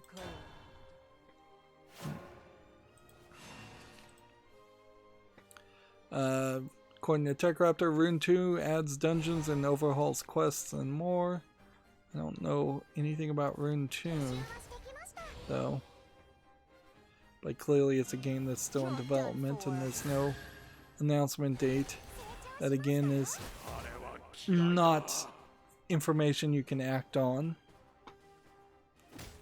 Let's see. Same like this. Ratchet & Clank Rift Apart closes Gamescom Live, which that title implies that the game itself was live, or the footage of the gameplay was live. I suspect Gamescom Live is the name of the presentation. What do you think you're doing? Right, well, gotta evolve this. This keeps putting this back into my hand. Which, this is just like the perfect card to constantly get put back in your hand. Go home, your mom is calling you. Tech Raptor has an article here. Survived the Middle Ages in Medieval Dynasty next month. I travel in search of the unknown. The way Gamescom apparently has decided to put all these screenshots and these frame shots out is weird. It seems like they're overemphasizing Gamescom at the disadvantage of the game's own art. And I feel like there is a better way to have done that. And these presentation effects also, these shows need to be built more around highlighting the games, not highlighting I'll show you. highlighting the presentation itself. Wow is akin to him. Where's your sense of romance? This bears further study. Let's see.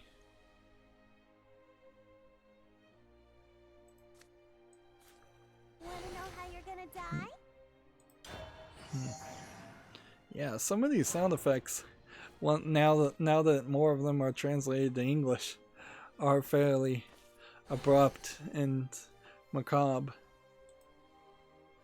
See, up until this point, my main complaint of being a little bit off its mark and a little bit weird was having Luna here as a main leader, because she just seemed to be way too young. But now you've got Luna with her characters going, want to know how you die, and they're supposed to be jokes. I get it, and I can appreciate them for that. But there is a problem certainly with card games repeating the same dialogue over and over again, and then it getting more shocking or more wearing as you hear it the 5th or 6th time. Open Critic has an article here. Little Nightmares creeps into stores February. Do we have an exact date? February 11th, 2021. Okay. Well, that's useful information. Let's see. Beastly Val. Play this on the 7th turn. Don't need that now. Keep that.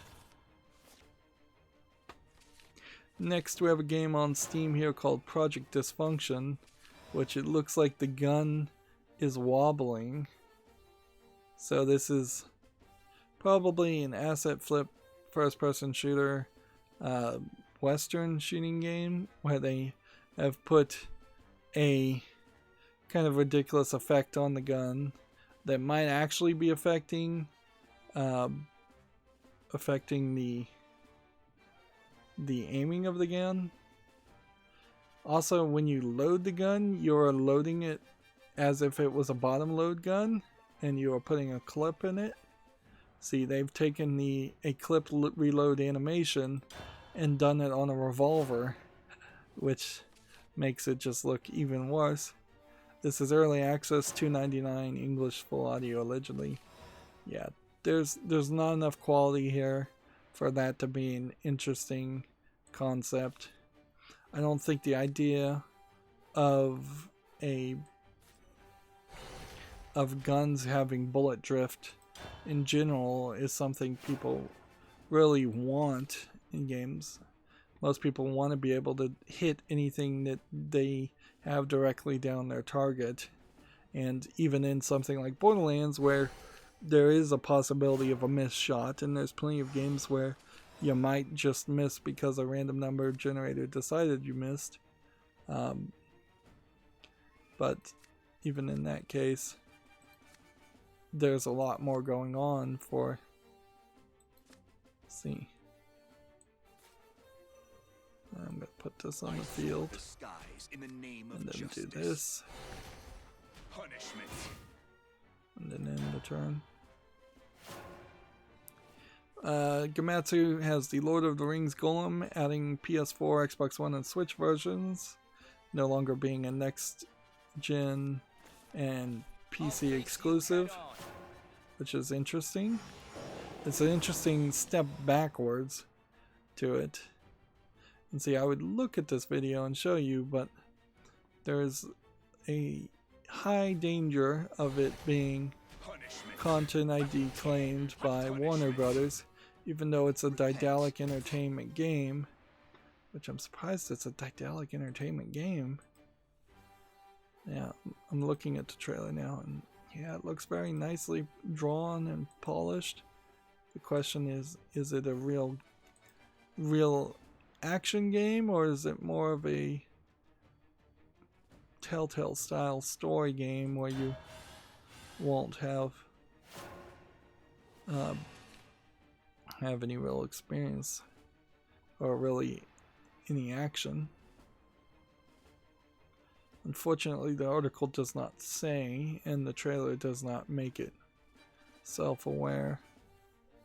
Well, actually, if we look here, it does seem like there is kind of choose your own Telltale style game experience as far as the dialogue. So I bet that is what the whole game is it is very similar to a Telltale game.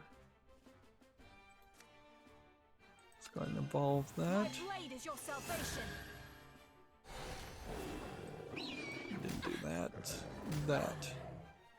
and that. And then end the turn. I have way too much play points, but that's fine. I'm winning. I swing this sword Tech to Raptor protect has the a world.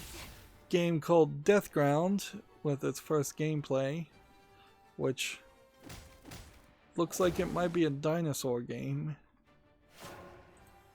And I swear, if just every single thing at the Future Game Show is content ID'd, this is going to be a terrible, terrible video. Well, this looks like a game where you are running around and there are like dinosaurs attacking you. And at a certain point, is this just a spiritual successor to Dino Crisis? Because that's what it feels like. Maybe this is a like electronic environment and the dinosaurs are robotic. I wouldn't be surprised if that's the case. Why did that not kill him?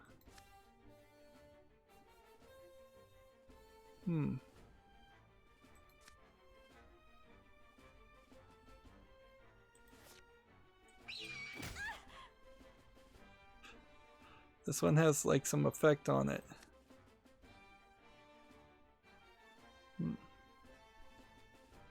Till the start of the next turn, he's just immortal. Okay, well, then Death pounce! Wings of light, show your might. we'll just Repent. do the most amount of damage we've ever done to somebody.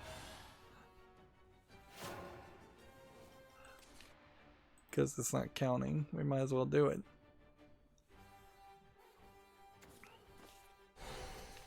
Yeah, unless in this one turn he can do 20 damage, I've won. And see, the ridiculousness is that it is This is over. sometimes doable, it seems, to actually pull that off.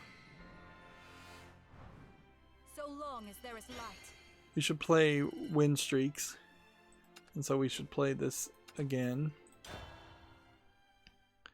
TechRaptor has an article here. Crown Trick scratches the roguelike itch in fall of 2020.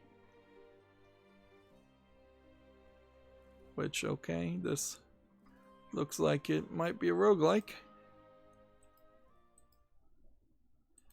There is, I saw some gameplay on Rogue Legacy 2.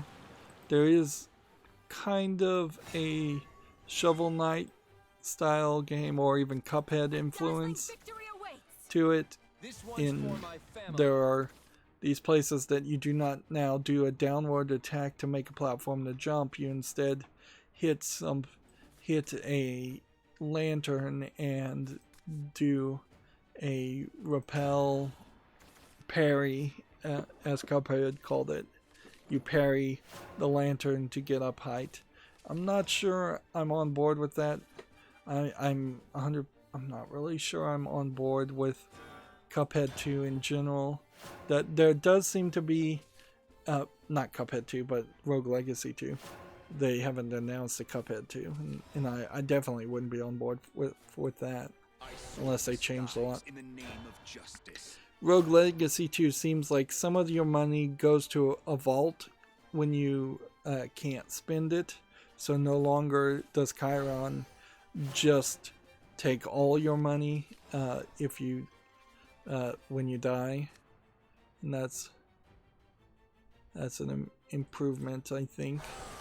And it feels like there might be other ways in which the characters get powered up and leveled up so that you're always making progress. That being said, at its current state, if you cannot do the parries, and they are going to go heavy in the parries, then you're going to still probably not be able to succeed. Hey, how's everyone doing tonight? That is also true for Cuphead. You're not going to be able to really succeed if you can't parry.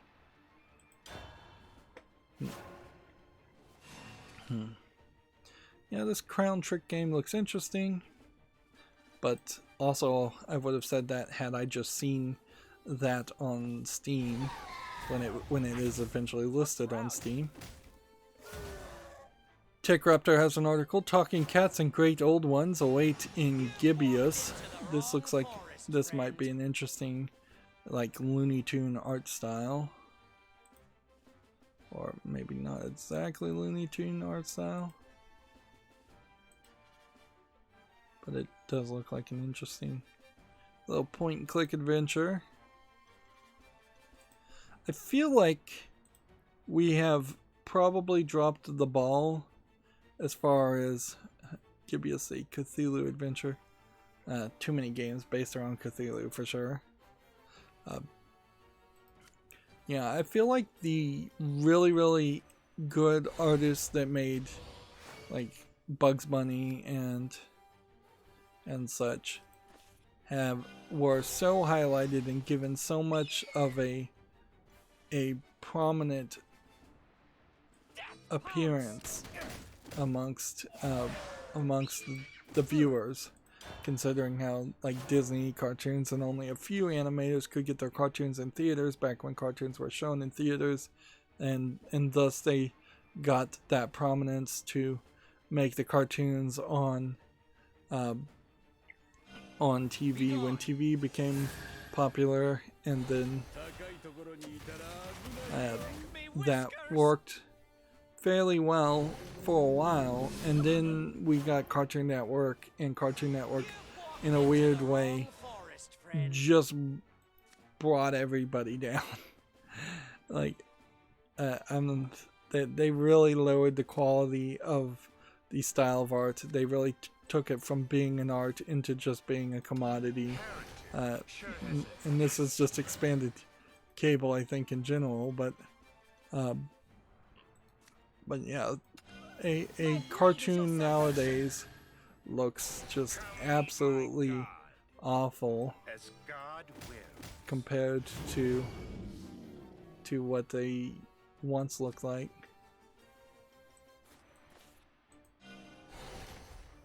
And I don't think it is just a straight up artistic decisions or artists going in different directions. I think a lot of times when you see the low effort animation style of things like Steven Universe, and maybe Steven Universe isn't the best example there. Nothing there looks like it's even trying to look anything like the old animation style, and you would think at least half of the cartoons these days would try to mimic the old Bugs Bunny art style somewhat, and even Bugs Bunny cartoons, modern ones, don't really try to mimic the art style, and I can't say they developed a better art style to justify that either. But at a certain point also, it gets down to just the idea, are cartoons for kids or are cartoons for people who are nostalgic for cartoons when they were kids? And if it's for kids, then cheap as possible is probably the right way to make money.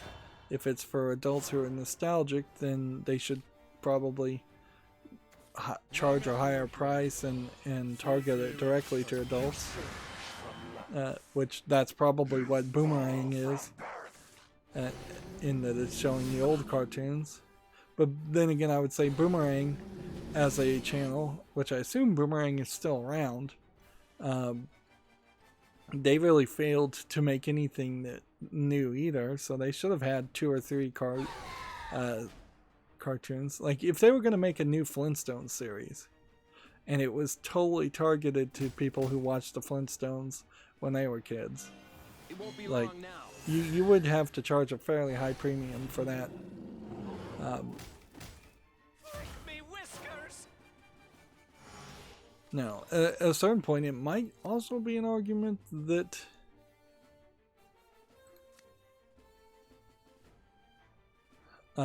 it might be an argument that what happened there was because sponsors for cartoons stopped being a thing, that became another consideration. Why did that not get destroyed? Because it doesn't have a countdown, I guess. Alright, well. Wings of light, show your might.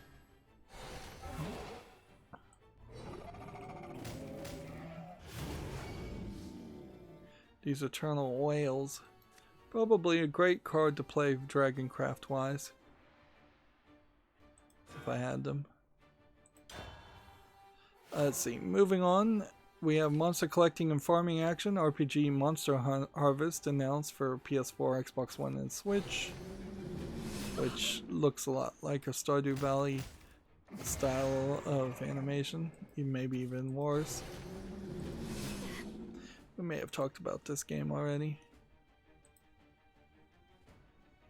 The farming part of this game makes it not very appealing, and when you have a list here of games you want your game to feel like, you're getting kind of ridiculous. And you can see here, Doraemon, Story of Seasons, Farm Together, Harvest Moon, Littlewood, My Time in Portia, Stranded Sails, Traveler's Rest. All of these came out in the last few years.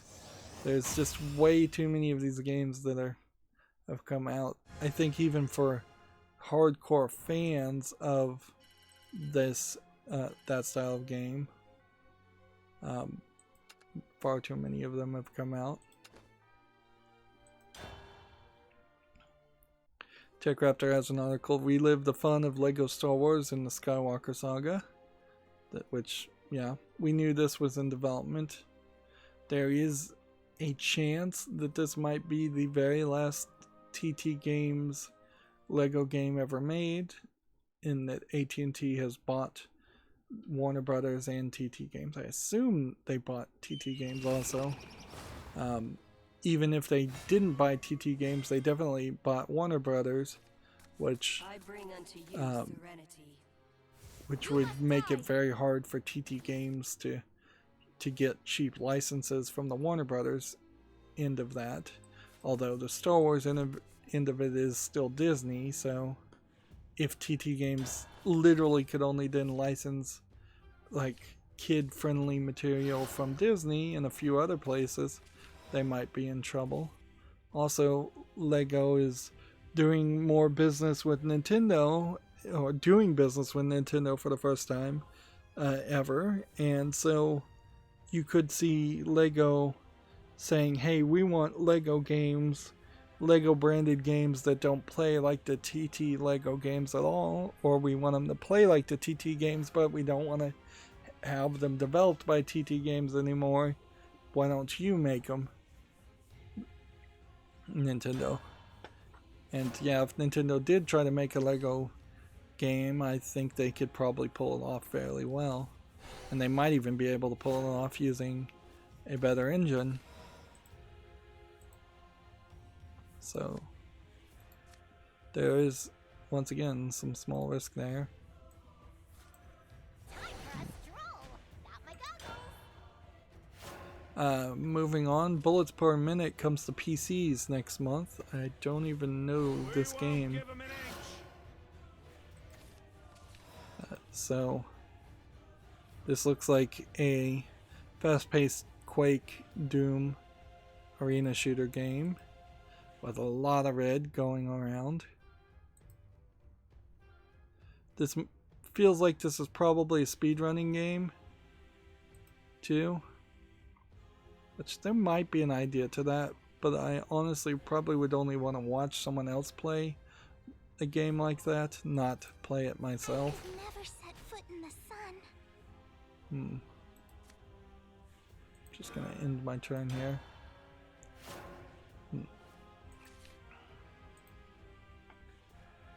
Next we have Warhammer Age of Sigmar Storm coming in 2021. Do we have a full release date or just 2021? I have really no reason to get hyped about a Warhammer spin-off game, considering there's quite a lot of them. And there's Focus, I assume that's Focus Home Entertainment, which they've had some controversies. And then Frogwares Interactive has had some controversies. And then another developer, like there's a weird like triangle, or not even triangle, it's like a line between, I believe, Frogwares Interactive, where Frogwares accused, I think, Focus Home Interactive of something, and then Focus Home when like argued back with that, I assume. I can't even remember. And now Frogwares is in a fight with Namcon or Nacon, or so there's, I'm getting this all wrong certainly, but put 2 in there. Doesn't start resonance. Can evolve in 1 turn. Time to retreat. In the turn.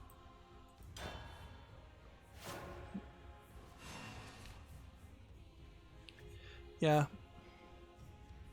See, this whole metallic wings type outfit looks to me kind of like the angel character from Diablo 2 more than anything else, or maybe even something that you would have seen in Darksiders 1.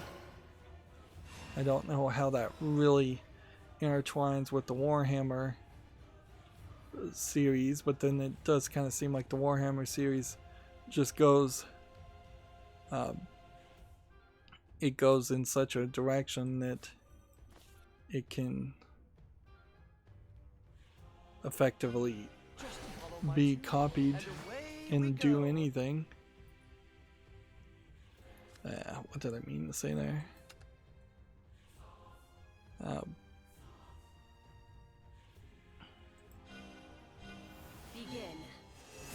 I meant to say the Warhammer series goes all over the place, and thus any story seems like it can be squeezed into the Warhammer series easily.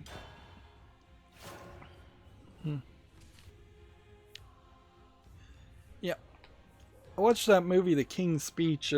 There isn't anything really there to improve your speech, I think, not anywhere close to actually getting modern audio therapy or speech therapy. But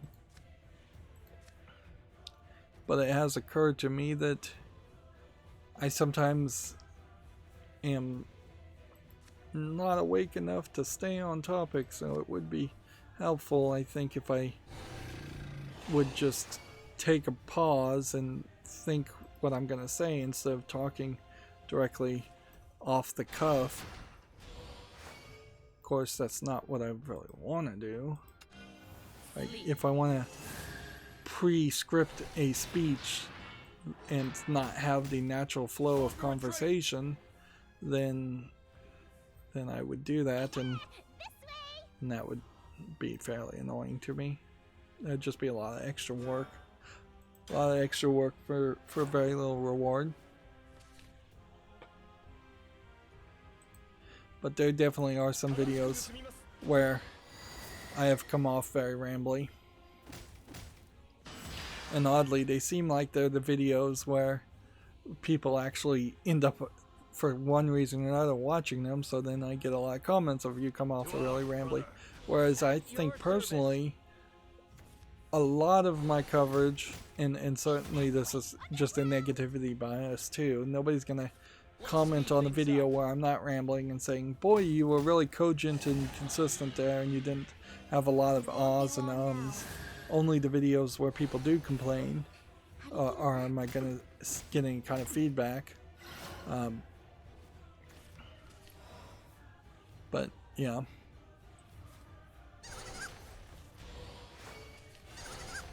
there definitely are times when I just lose the plot. Time to retreat. Time to retreat. Cleansing mode. This and this and this. There's no strategy in this deck. The strategy was around the full-on concept of bringing resonance and having resonance happen. I need to completely rebuild this deck and I don't have time to do it. But I definitely think Portalcraft is the next deck we should try and rebuild in the pick 6. Moving on, we have TechRaptor says World of Warcraft Shadowlands is coming in October. I don't know specifically why you would still be playing World of Warcraft. Even the people that went back and played the Origin servers and started all over, I can't really imagine like I can't imagine the idea there of, let's see, I'm gonna end this turn here. That way this summons a couple of those.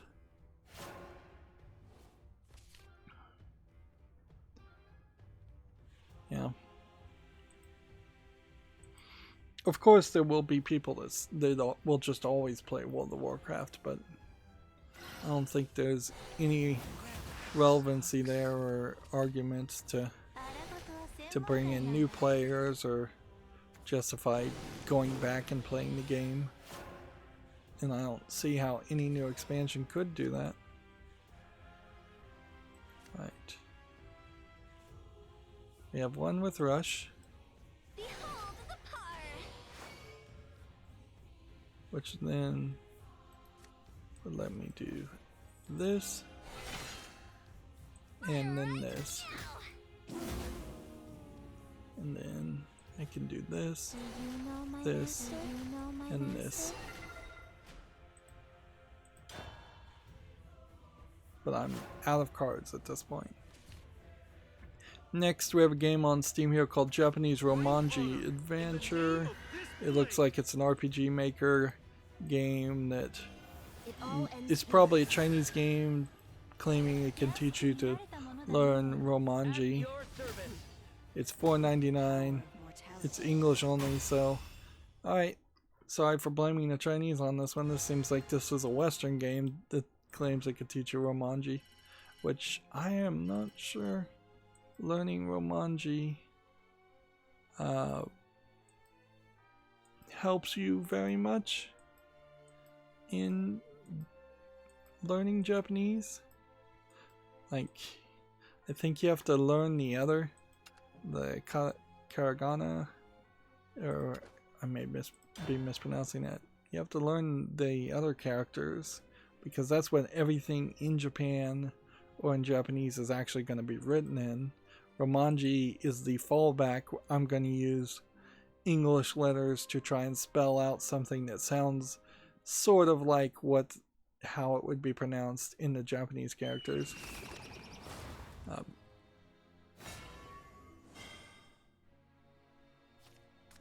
you stink of commoner. It seems like these chests also, they appear after a certain number of games regardless of whether you've won or not, and then you are locked into winning that chest until you win a game, and after that point you then have like a random number of games until you get to the next chest. TechRaptor has an article here. Surgeon Simulator is out now. Mostly I wanted to mention, for some reason they paid Christopher Lloyd from Back to the Future, who definitely doesn't look as good as he probably should. Well, he is pretty old. To send in a video announcing Surgeon Simulator, which, yeah, I don't know. I don't think there's a real connection there. I don't think his voice is in the game. I don't think his likeness is in the game. And I don't know how you really would improve Surgeon Simulator 2 by having Christopher Lloyd's likeness or voice in the game. Surgeon Simulator 2 is going to be what it is, and that'll be good enough, but not great, I'm sure. Not really a great game, I think, in concept, since it is a game built around the concept of having bad controls. Next we have Fatal Evidence Art of Murder Collector's Edition, another hidden object game from Big Fish Games, so don't let the cutscenes fool you. This is a hidden object game with some other adventure elements. $12.59, still Big Fish Games keeping the price fairly high.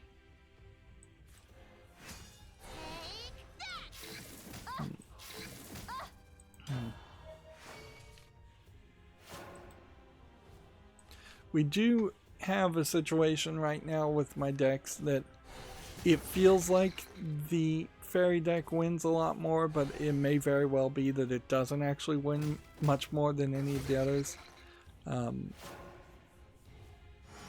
But if I'm playing a deck and I'm feeling bad about it, if I don't think it's winning, that will affect my experience. So if I think something's winning, I should just play it because I think it's winning, and just assume the placebo effect might be enabled. Moving on, TechRaptor has an article. Bridge Constructor The Walking Dead is a thing, which these are, I think, the characters that I think are still alive in The Walking Dead. So, like, the main character in The Walking Dead TV series, is dead, and it's just like the kid, I think, is still alive, and that's it. And I guess Michonne is still alive, and I think this is Daryl. They're all animated very badly too. I'm gonna rest for a bit. Clearly, the Walking Dead company is willing to license out to pretty much anybody, and they have totally agreed to do that. I don't see what Bridge Constructor really could do to add zombies in an interesting way, unless it is straight up building bridges that will collapse under the weight of zombies. Like, because that's what I would do, is I would put out a game that would just have you try to build as strong a bridge as possible, and then have that bridge get an infinite number of zombies, just more and more heavier zombies. I'd probably make different variations of zombies that are heavier, and you would just test to see how strong your bridge could be. And that's about the only thing I think you could do to integrate with The Walking Dead. And if I was going to try and make Bridge Constructor more of an interesting game, I'd probably have some RPG elements where you gain more resources as you accomplish more levels, and the more resources are used to level up the strength of your building material and turn it into a proper game instead of just a building simulator, but I bet it doesn't go that far. Moving on, we have Slaughter Even More Demons in Doom Eternal's The Ancient Gods expansion, which, alright. I kind of feel like this expansion almost certainly has to go into some of the backstory. I don't know how much story Doom Eternal really told, where there seem to be these knights and creatures that had like the Doomslayer sword or something like that. I don't even know. I don't remember the story on Doom. I don't think anybody cares about the story on Doom, and I think that's the right decision for Doom. I haven't gotten around to playing Doom Eternal. I don't think it is a high priority really to play Doom. It feels like Doom and Doom Eternal. I did play Doom 2016. I just haven't played Doom Eternal. I think it is much like the current Doom. Doom 1, Doom 1, Doom 2, all the little WAD files and modifications and custom levels for Doom. Like, yeah, I shouldn't have played that actually. I should have played this next turn.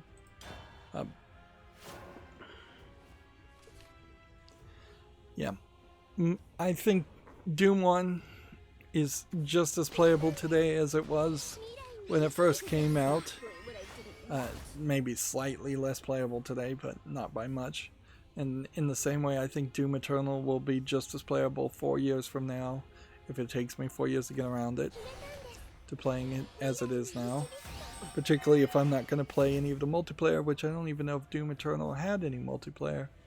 I think it did, but yeah, it definitely wouldn't be the thing I would emphasize. Your journey's almost through. I travel in search of the unknown.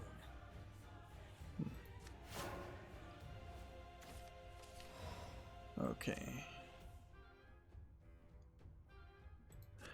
This.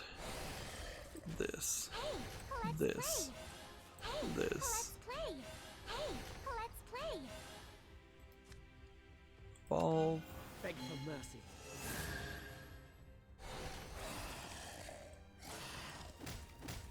I failed. And if I could just heal one, I could survive another turn with that, but probably not. Gametsu has the actual release date for Raj. It's October 15th for PS4, Xbox One, and PC. We already talked about Raji, or Raj. I think it's Raji, actually. We didn't actually look at the trailer. I'd seen like a demo, but the trailer does give you a more of an idea that there, yes, is actual battle in it. Although it does kind of seem like it may just be walking simulator, then boss battle, walking simulator, then boss battle. But even that, it still seems like it was reviewed fairly well.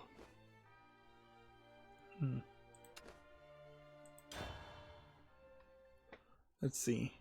TechRaptor has an article here. Call of Duty Black Ops Cold War adding choice and branching paths. I think Black Ops Cold War was also the one with the trailer that they pulled because it showed Tiananmen Square. See between my lies. So I guess the question here is if it's going to add choice in branching paths, what is that really going to mean? Are you going to have a story that does not go the way history actually went? Which I feel like there probably have been some Call of Duty games set in the future, in the future warfare, modern warfare sense that have gone in different directions that are speculative at best and just pure fiction, more than likely. So you could have a branching path that went that direction and had the Cold War go a different way. Otherwise, your choices are going to be fairly limited and you're not going to really accomplish anything by having a branching path. Like, the branching paths could very easily just affect the outcome of your character's story while not affecting the outcome of the Cold War, or affects the outcome of a small number of people around you.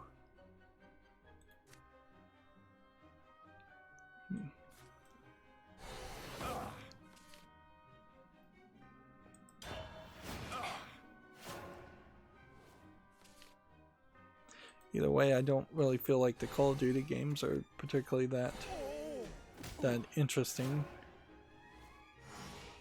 Yeah, I don't really follow it enough, but I don't feel like the Call of Duty games are the right first-person shooters that are to play and keep an eye on. Right. This is my home. You are my food. TechRaptor has an article here. Unknown 9 tells the first of many spooky stories. Which, here we have another spooky story game. A young girl haunted by death, and also she feels like she's either in India or in Pakistan, somewhere in the Middle East by that appearance.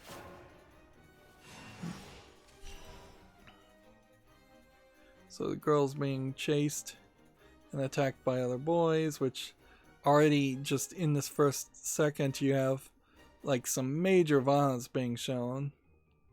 And then she has some kind of magical ability that has sent her to some kind of like shadow realm. And maybe we'll have some time rewinding mechanic. What happened there?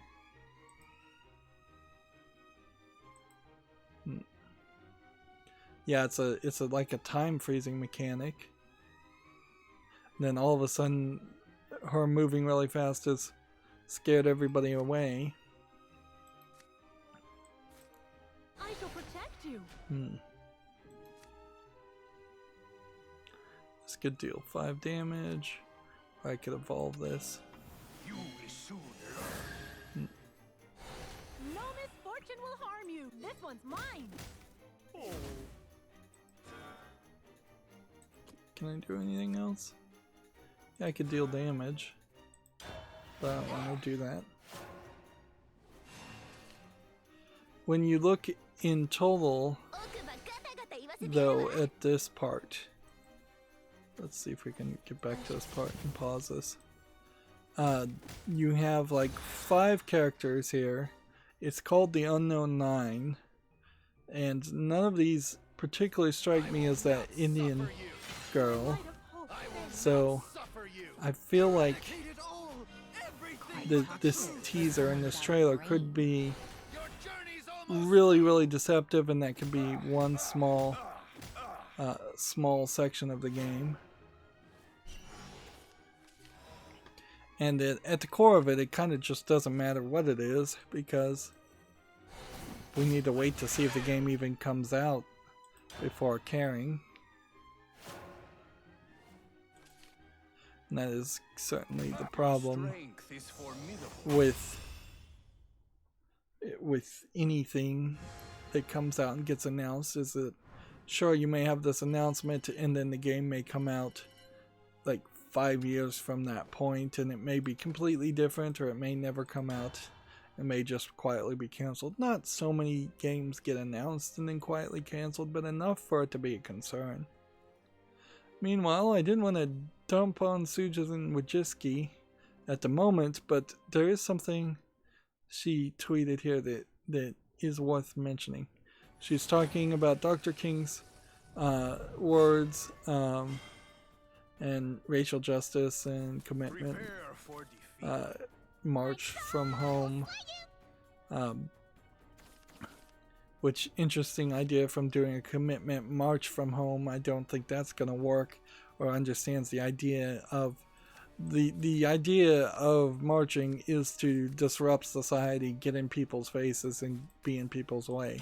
And at a certain point, that might very well boil down to having to straight up turn a peaceful protest into a less than peaceful protest if you're getting active antagonism and violence enacted on you, which the police are seemingly more than happy to oblige in the United States as far as turning protests into violent protests. And I think there is also a lot of yellow journalism that just where they go peaceful protest, peaceful protest, peaceful protest, and then it turned into a riot, and the nuance in between them are not really that not varied enough. Like the phrase violent protest should be a reasonable phrase to use and understand, and not just call something a riot, because riot to me means something riots are pretty much a pointless outbreak of violence, where a violent protest would be very pointed as a concept. And of course, violent protests might also get labeled as just straight up terrorism, which everybody loves to call everything terrorism, but yeah. But that's not what I even wanted to talk about.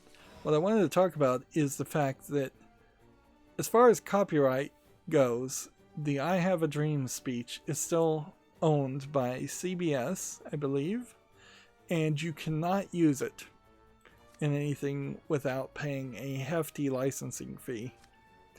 Something that definitely should be public domain, something that definitely would benefit society way more if it was public domain, and yet that is something that has not been given any special consideration or any special application or revocation of copyright. And so if you were to try and use that footage on YouTube, you would almost certainly get content ID'd, and it does certainly highlight a major problem with copyright. One would argue political speeches and newscasts should not be copyrightable. News broadcasts should be for the public service. In fact, they were at one time required. News was required by all the TV broadcast channels. And that seems to have been something people have forgotten about or don't really care about anymore. But yeah, there definitely is a room for an exception there for news broadcasts. So many YouTubers, not a video game YouTuber like me, but so many YouTubers would have so much of a better experience if they could take footage from a news broadcast and comment over it, and not have CNN, MSNBC, Fox News, those type of people occasionally trying to call it. And I don't even think that the news channels are particularly bad about trying to claim things, but when it becomes something big like the I Have a Dream speech, something that should be in every history textbook, something that should be shown every year,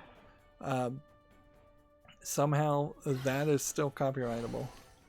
And that would have been a perfect example where even if you aren't going to have a general exception of copyright and public domain for news broadcasts, there should be a specific exception for the I have a dream speech. Guns speak. You just gotta listen. But nobody wants to get sued, and nobody wants to fight that lawsuit. So instead, society has just suffered, and they've suffered for, I would say, at least a decade because of it. The quickest silver. Moving on, though, back to video games. Planet Zoo developer Frontier has a new publishing label called Frontier Foundry. We'll leave it at that. I don't think there's any other bit of news. Okay, if I did this, could I keep that on the field? No. Need to do this and this. I'll This. show you something nice. And then evolve this. You will soon learn. I'm still probably gonna lose because I think he's playing that strategy of artifacts. Can't evolve.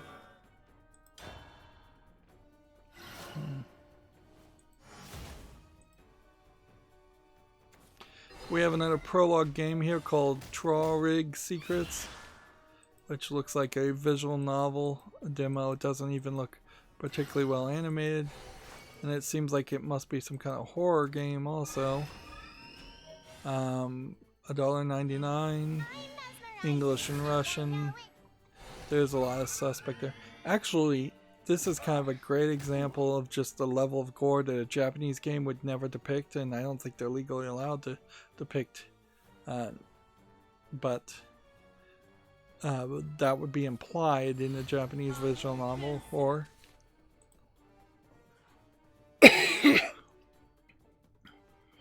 It should also be mentioned that Shinzo Abe, or Abe Shinzo, I don't even know which way they pronounce his name. Like, at a certain point they asked to pronounce his name the right way, but nobody, I think, ever actually did, because Japanese people put their last name first and first name last, basically. So I think Abe actually is his first name, and his family name is Shinzo, which would make a lot of sense. There you go. Your Kill myself. strength is formidable. But the actual news there is he's stepping down after the longest run in Japanese Prime Minister history, which is not to say much really, because they haven't been having prime ministers but for maybe 150 years or so, maybe even less than that. There is also kind of a run of almost all the prime ministers in Japan, generally speaking, I think have been fairly conservative compared to the rest of the world. He is the prime minister and leader of the Liberal Democratic Party of Japan, and even at that title, he's actually fairly conservative, and his policies were fairly conservative, and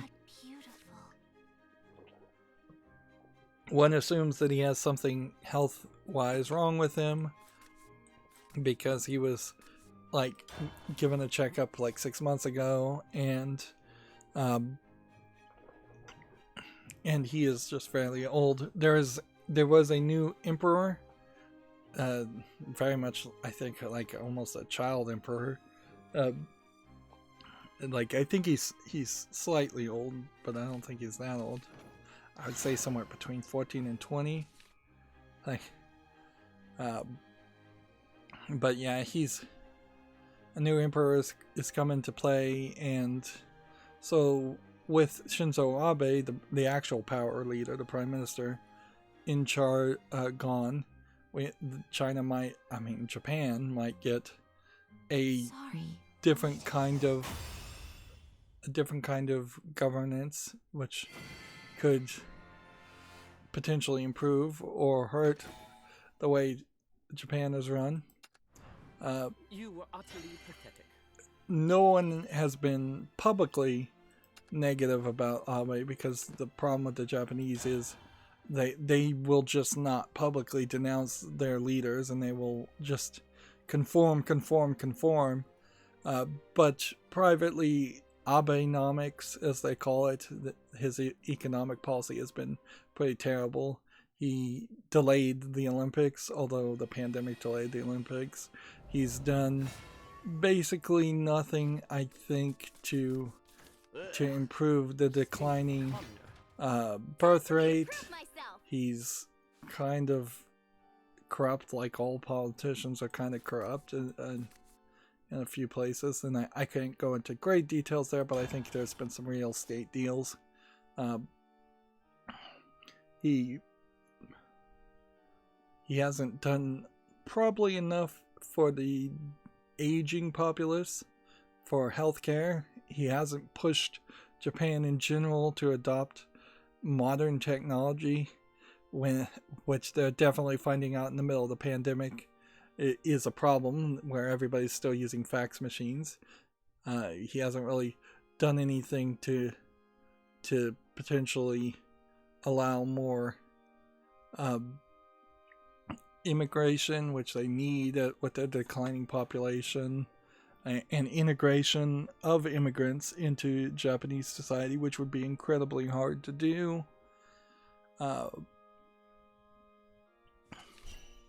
He hasn't touched the censorship issue, which I think at this point, if there was a straight up democratic vote, I think half of the Japanese society, or nearly half of the Japanese society, would say let's get rid of the mosaics and the blurring laws, because that's ridiculous, and in a worldwide economy it doesn't make sense for our stuff to be so censored.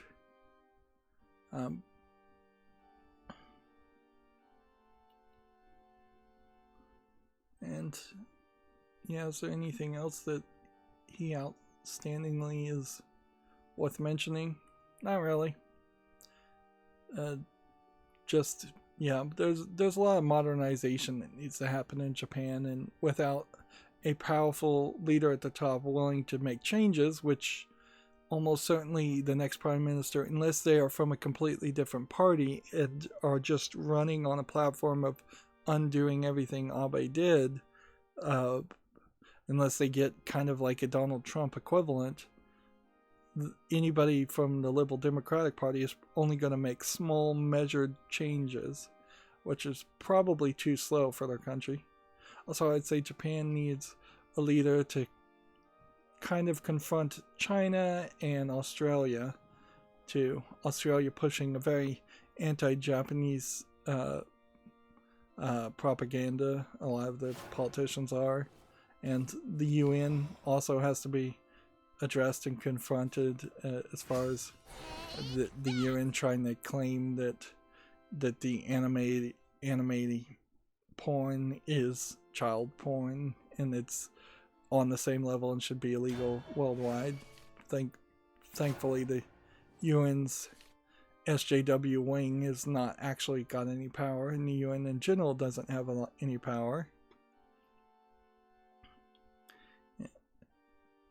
Moving on, TechRaptor has a review for Control AWE, so must not have been that long of a game expansion.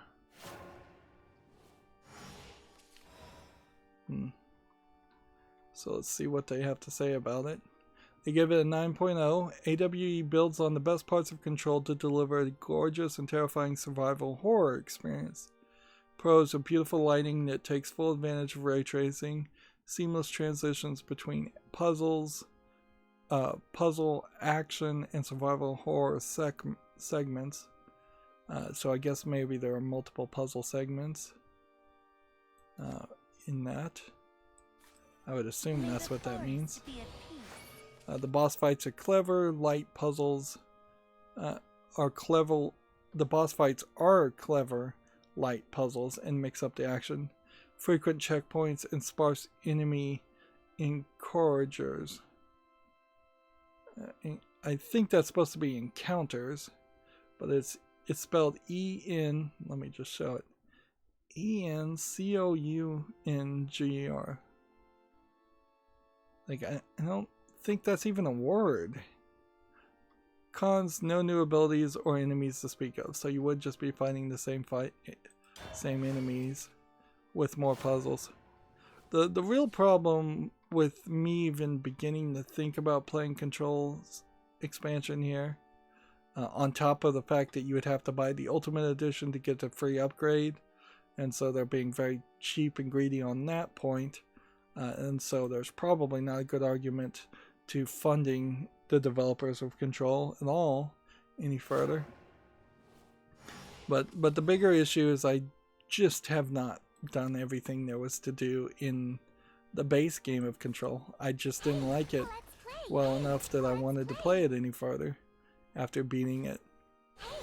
So why would I play the DLC when I didn't even play the main game?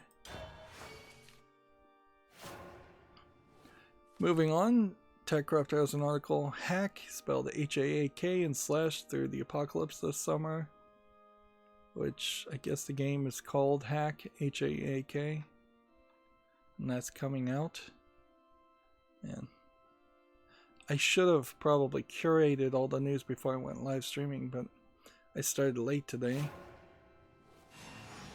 I'm still very much having an insomnia element here where I wake up, and, well, either I'm awake or I wake up around 6 or 7 in the morning, and then I'm tired again, and I'm like, yeah, let's just sleep again, and I'm trying to be pretty free-willing about it, and just, if I'm tired, I try to sleep. So there's no consistency there. And I am frankly getting to the point where I just don't even relate to people that have to set an alarm and wake up at specific times. But I can definitely tell you that back in the days when I did have to set an alarm and wake up at specific times, it did not work.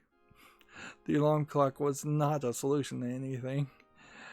Very often I would wake up in a pair of jobs and not be mentally alert.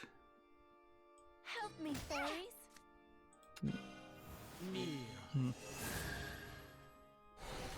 Perhaps with the higher emphasis of being able to work at home, if this becomes a more permanent thing, flexible hours will become more of a thing.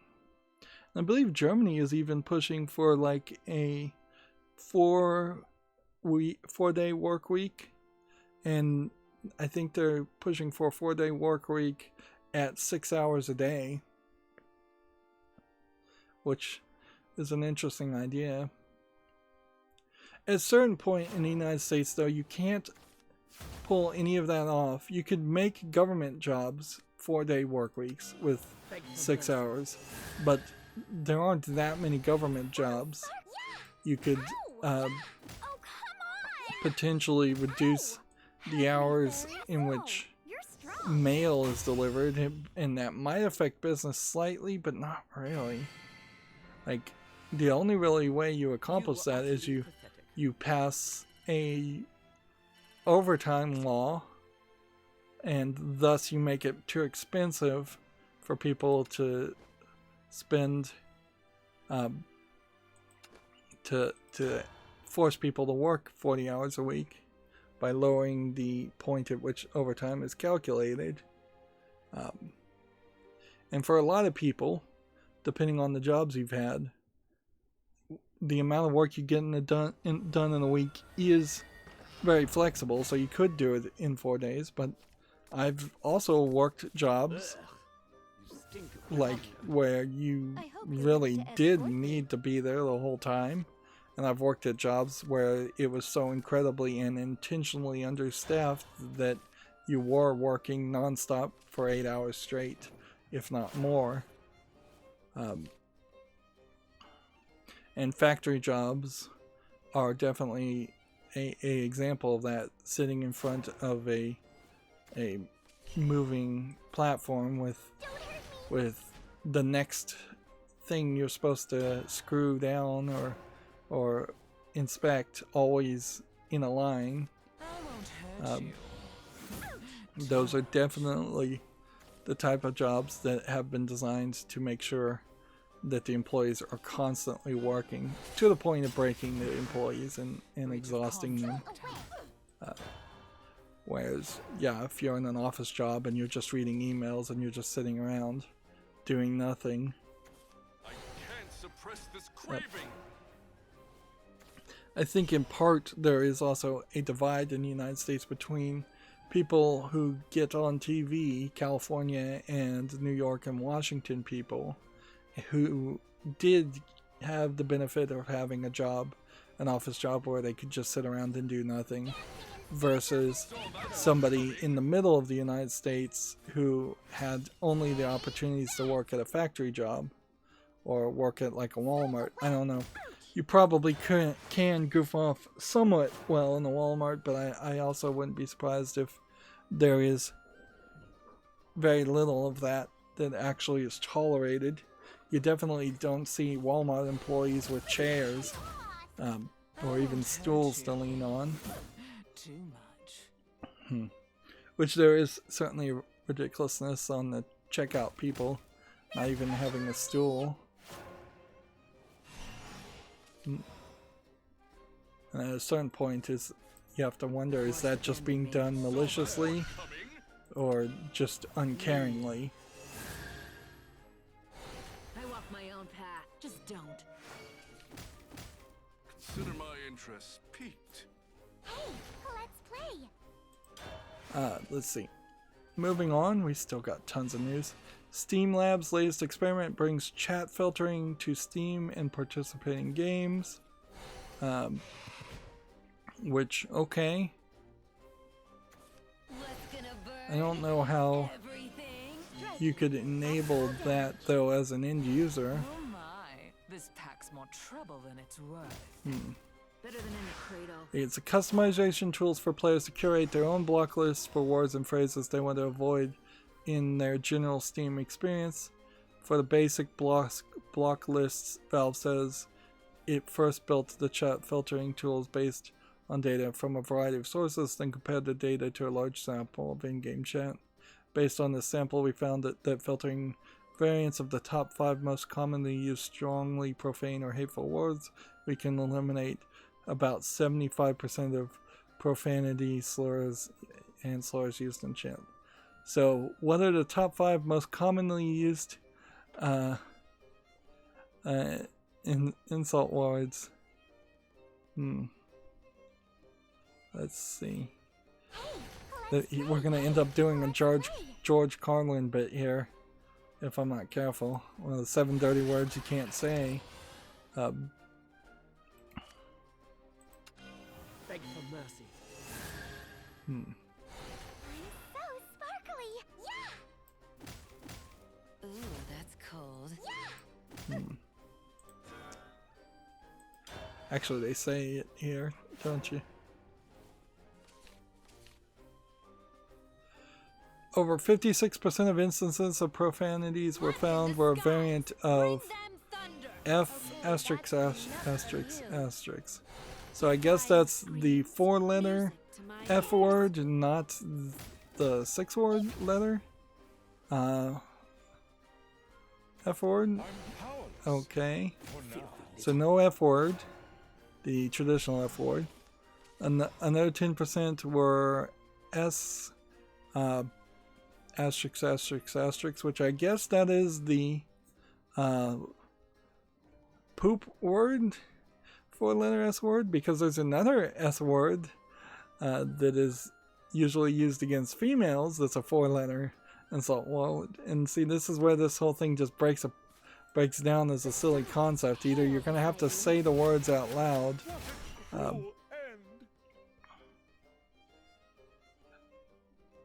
and so they say 66% of instances of profanity have those two words, which I would say those are also expansion words in the sense that you would very well say the effing word and then something else. Like, I think I could probably say homo. So very few insults in chat that probably just say homo. They probably say effing homo, and that's probably how they're catching so much of it, is that there's probably other words. They say another 10% of them were potty mouth schoolyard language we've chosen not to filter as strong profanity or slurs. The remaining 24% were instances of strong profanity slurs we found to be used commonly enough that we've also added them to their list. So this is an interesting thought, not in the fact that it's censorship, because we've seen censorship all over the place and just a ever increasing focus by both sides, frankly, to promote censorship. But it's an interesting thought about how Valve's attempts to be a libertarian type company, even though that almost certainly is never going to work, and they should just realize that. But how those ideas would be put in action when you're talking censoring things. Although also, if this is literally going to be a case where, worst case scenario, your chat has filtering enabled by default, but you can go in and tell it not to filter anything, that is great. And I would say that even YouTube, I think, is fairly still in that category. I think you can have no filtering in your chat messages, although it also seems to be that you can get like guideline strikes based on the comments in your messages. So they are definitely trying to force people, content creators, to turn on the filtering, but they have yet to just pull the trigger, as it were, and say we are just gonna filter all comments on YouTube completely. But yeah, that is an interesting idea, that the option might be there for people who want it, and I definitely don't hate the idea of letting people censor the chat if they want to, particularly since you don't know if you're playing against a kid or not, or you don't know. Well, frankly, I think kids playing on the video games may be just as bad as the adults playing on video games. I think one would have hoped by the time you're about 25, if you're still getting on chat and just baiting people and typing in garbage and trolling people, that one would have hoped people would have grown out of that idea by the time they were a full adult. And take note that I'm now thinking that you have to be 25 years old to be a full adult. That's about how long it takes for the human brain to actually fully develop. I think about 22 is the actual age there, but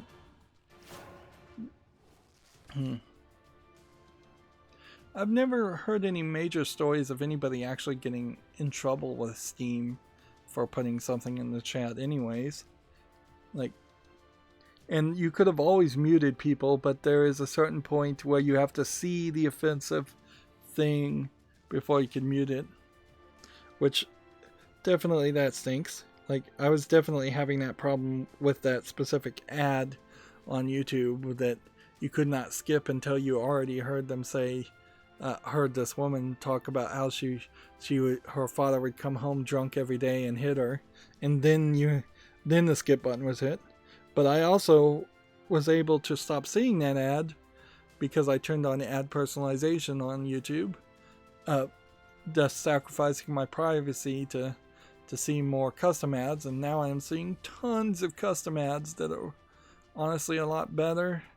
but way less repetitive, but they still may be seeing slightly more. And I don't know if I want to see custom ads per se, because then they will be a lot more effective on me subconsciously. And there definitely are some shockers in the fact that when you turn on ad personalizations, all of a sudden you get Google surveys, which are annoying.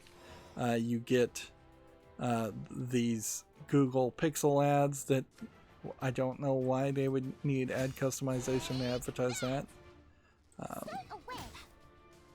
But you don't see anywhere as many of the same, like Azure Lane, ArcCraft mobile game ads for the same 3 or 4 terrible mobile games, State of Survival, things like that. Moving on, Gamma Search has an article. Unity debuts a new tools to help devs submit games to multiple Android storefronts, which I don't know how many Android storefronts there really are besides the Samsung storefront and the Amazon.com storefront. Well, apparently there's quite a few of them. Share It, TPay, never heard of any of these. Interesting idea. Certainly Unity should do everything they can to encourage the Unreal developers of cell phone games to move over to the Unity engine, but they can only do so much there. That's still going to be a lot of work. Next we have a game on Steam called Crappie Boy, which looks like it's probably a low effort RPG Stardew Valley clone. It's free, so I guess the price is right, but then there's an upgrade for $6, so I guess it's not really free. Yeah, I don't think there's anything there of value. I don't know if my network is having trouble or if just we've run into a couple of people that have decided to be very slow. But I also wouldn't be surprised if there's something else going on. If the servers are being slow and it's not either player's fault. This very well may have been the way that I got up to this current rank, is because I lucked out a lot and got victories every now and then. 4 win streaks though, the win streak bonus seems to not compound, so having a 4 match win streak maybe gives your hero level a boost, but it doesn't give you any more boost than just a 2 win streak.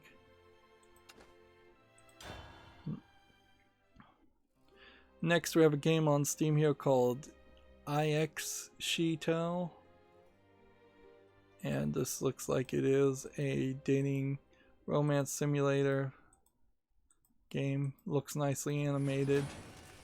It's being published by publishers and developers I don't recognize. It's $26.99. It's English with Japanese full audio. It is students in the school, so questionable as far as the schoolgirl outfit. Is that the crossing line as far as what Steam allows and doesn't allow?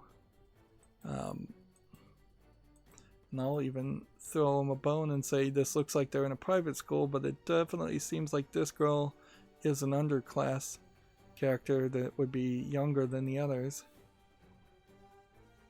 Put that on the follow list and we'll see. Although I don't know how many of these visual novel games I actually would ever cover. I think the answer is shockingly close to 0. Here we have BMX the game on Steam, which is already rated negative, so I think I can fairly ignore it immediately. It's early access, requires a controller, it's $19.99, English full audio. Why do people hate it? I'm not seeing a single Poor optimization, stick to the streets for now at least. The game is terrible. I paid for it like 7 years ago or something. It has not improved at all since then. And that was written when? August 28th. Alright. So that's not making it to the follow list. Don't hurt me. TechRaptor has an article here. A Journey into Dread X Collection 2. I believe this is the... Yeah, we've already talked about this. I think it's a collection of little horror games. I saw a YouTuber play this one, and it was only about 20 minutes worth of game. And there's just a collection of different games that were, I think, made at a game jam. And I just don't think I could ever justify playing this in the same way I couldn't justify playing the first one. Which, a collection of mini games just doesn't really make sense to PC gamers, because you more than likely have a Steam account with hundreds of games you haven't covered or played yet, so why would you want to play a collection of games that you would have never given the time of day to if they were separate? And that's really what it boils down to. TechRaptor has an article, Escape a Monastery in the Stone of Madness. Which, okay. This looks like it is probably a isometric real-time tactics. Interesting.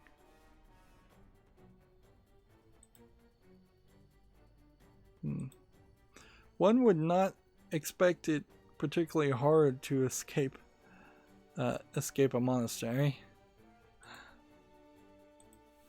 But maybe it is.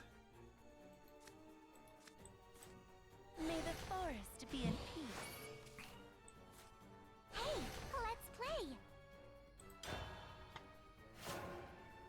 So I guess that's a game that's coming at some point. It's out in 2021, according to Gamatsu, for the PS5, Xbox Series X, Switch, and PC. It also feels like a game that definitely would potentially get delayed. I could easily see that happening. Hey, let's play.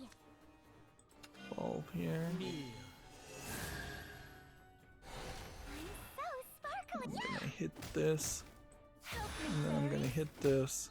I'm gonna rest for a bit. That was a mistake.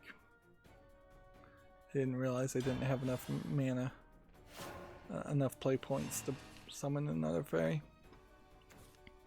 I guess it's worth mentioning here, you have somebody that looks like they're probably crazy, a woman in a monastery, which seems a little weird, and a child in a monastery, which would make sense. So unless this is some kind of weird evil monastery that is also a psych asylum, and like a shelter for women and children, which I've never heard of an instance of all of that being in one monastery. You have to assume that all these people have just been cursed and or captured and brought into the monastery. And I suspect each one of these characters might have a different ability. But I don't know how that really boils down to a real-time tactics game either. That seems like an odd Let's play. Hey, choice. let's play. Hey, let's play.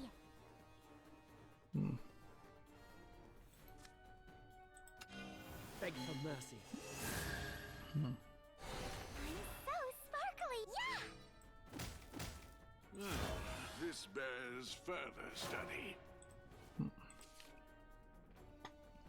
Here we have a game on Steam called Dragon and Weed Origins, which is almost certainly a low-effort asset flip game. You have here a very flat anime style on the characters, but previously when you see them in the suits, it's very hard 3D armor. And you just have a lot of zoom in sections here. Going And beyond it looks like just a lot of talk. So this is free to play for the prologue, but then episode 1 is $3.99. English full audio and a bunch of other languages. And then I just don't feel like the name is anything other than a troll game. See if we can look at this publisher and see if they've released anything else. They released a game called Snowlight that has 4 user reviews, which also looks like it's a military kind of visual novel game that's even worse animated. And then maybe the developers made something different. They don't have time to be looking. Nope. Yeah, I can't find a justification to put Dragon and Weed Origins Prologue, or even the first episode, on the fall list.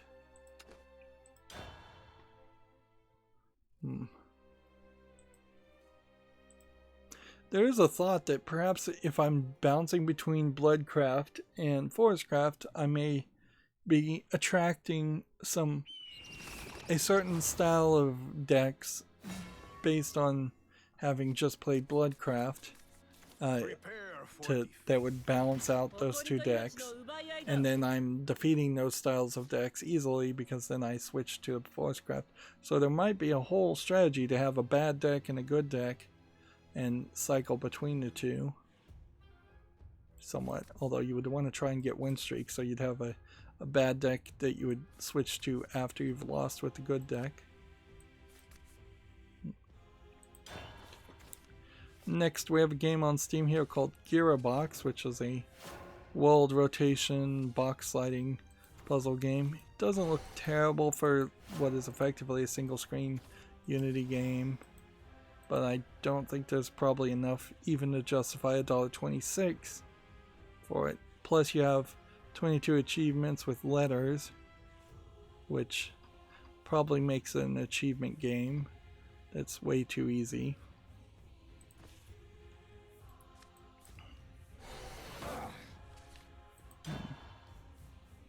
So I'm not going to bother to put that on the fall list. Next we have a game called Shing, which looks like it's a beat 'em up game. They're calling it an action roguelike. Alright. $17.99. Apparently it was at Gamescom. English full audio. I'm not seeing a lot of details as I try to blaze through these games, but I definitely am seeing enough to put it on the fall list. Hey, how's everyone doing tonight? And I can see the beginning of the end, so now we just have to get there. Here we have a game called Parabolus 2, which looks like it's just a shooter game, and it doesn't look very nice in its animation style. $8.99 English only, easy skip on that one. TechRaptor has an article here. Left 4 Dead 2 update, The Last Stand is coming soon, which I guess this would probably be the only point ever in the rest of all humanity that would justify me trying to play The Left 4 Dead 2. But if I was going to do that, like Left 4 Dead 1 I should cover, and then that footage is going to air at like a second Halloween somewhere in February of 2021, and yeah, I could definitely think about doing that.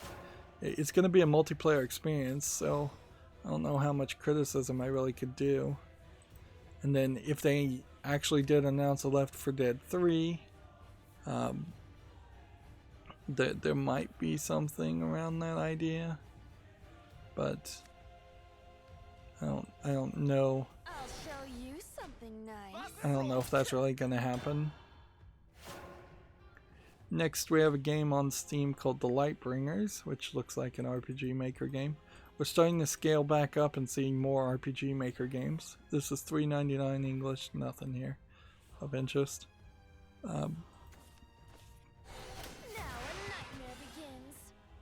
Next, we have a game on Steam here called Sensorium, which looks like it might be a puzzle game of some sort. And it does look a little low polished, but then they've kind of shifted that into an art style. This definitely feels like it is heavily influenced by The Witness. It's $8.49, which I believe is cheaper than The Witness, and it's English. So I'll put this on the follow list and we'll see what reviewers have to say. But honestly, some of this does kind of feel like it is straight up just entire concept stolen from The Witness. So your experience may vary wildly based on whether or not you've played The Witness and done all those puzzles. It may be fairly redundant if you have. Right. I'm powerless for now. And then this. You will soon learn. And then I'm just gonna attack here. Yeah, I think there is kind of a high value to not triggering people's last words effects more than I've done in the past. Let's see, we have Scarlet Nexus Gamescom 2020 preview. I haven't heard of a game called Scarlet Nexus, although it does sound like a word that I probably would have heard and then immediately forgotten. And this is a real interview, text interview from Gamatsu, compared to just trailer after trailer, What a cruel end. with a few screenshots but not a real video. And see, at a certain point, here's a video, there is maybe an argument to more presentations being done in interview forums with screenshots instead of with flashy trailers. But honestly, if the game developers can't make a trailer, then they probably aren't anywhere close to releasing. On the other hand, if somebody broke down the numbers and said the average video game trailer cost them $10 million in work and man hours to create, there might be a very good argument to getting rid of game trailers completely, but then that almost certainly would lose you sales. And I don't see how the video game industry could get together and say, yeah, let's just stop doing the game trailers. Also, I think game trailers probably are reused footage that are used as commercials in other places, so it's almost certainly worth the money to make a game trailer. If you're making a AA or AAA game. If you're making a small indie game, I don't know. If there was a Binding of Isaac trailer showing up on TV when Binding of Isaac came out, I doubt that would get them too much more sales compared to the controversy it would cause. Moving on, let's see. Ys 9 Monstrum Nox launches February 2nd, 2021 in North America and February 5th for PS4 and summer 2021 for Switch and PC. So they are all over the place on the release date of this game. And this is one of the games that was announced before the pandemic, so it'll be an interesting game to keep an eye on to see how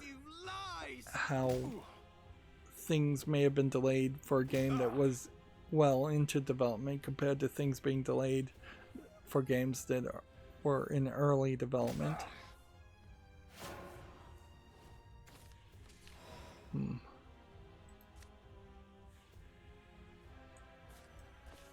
Alright. Storm, summon a force bat. Whenever an allied force bat comes into play, give it ward. Or give it. So you have to do this.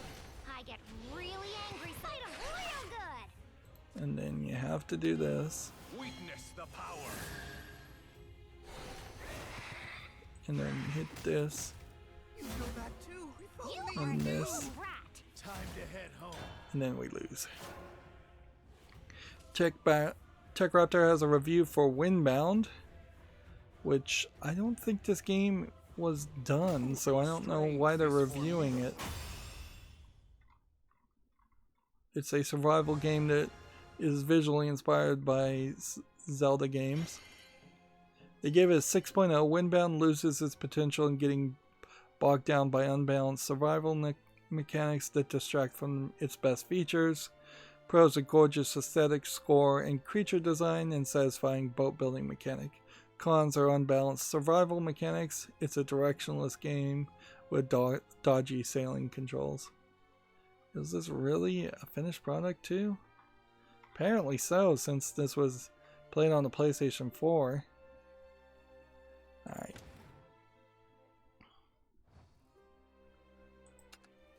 We're not going to get anywhere else today. We can get some cards and call it a day. How many more are there? See, there's two more chests to win today. I probably missed 5 chests yesterday. The chests give you pretty much just gold, but gold is good, certainly. Let's not exaggerate here.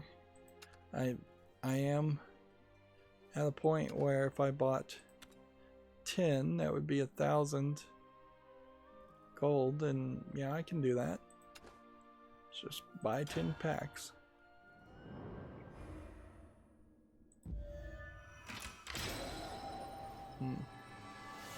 Friday might be a good day to buy packs, although just pretty much any point is a good day to buy packs until there's a new expansion. And there's a certain argument perhaps to not buy anything until the next expansion and then open up like 400 packs on day one, which there might be something to that idea. And I got a couple of gold cards, which I probably don't have. And see, I definitely think I don't have that. So if I just unlock this the first time, does that increase my odds of getting that a second time? Because that would be nice.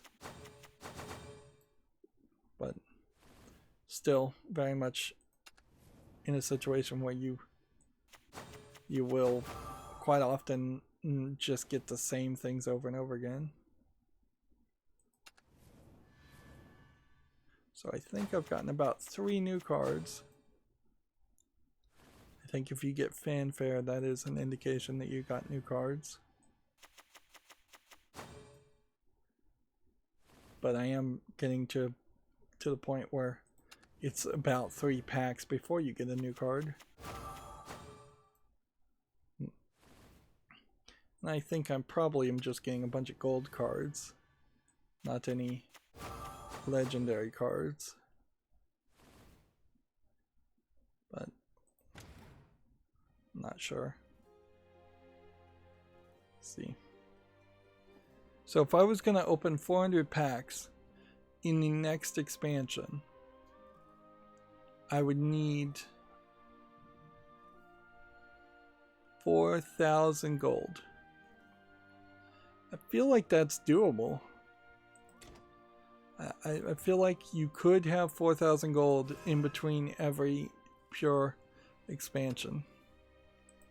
And then of the 80 cards I got, 68 of them were new.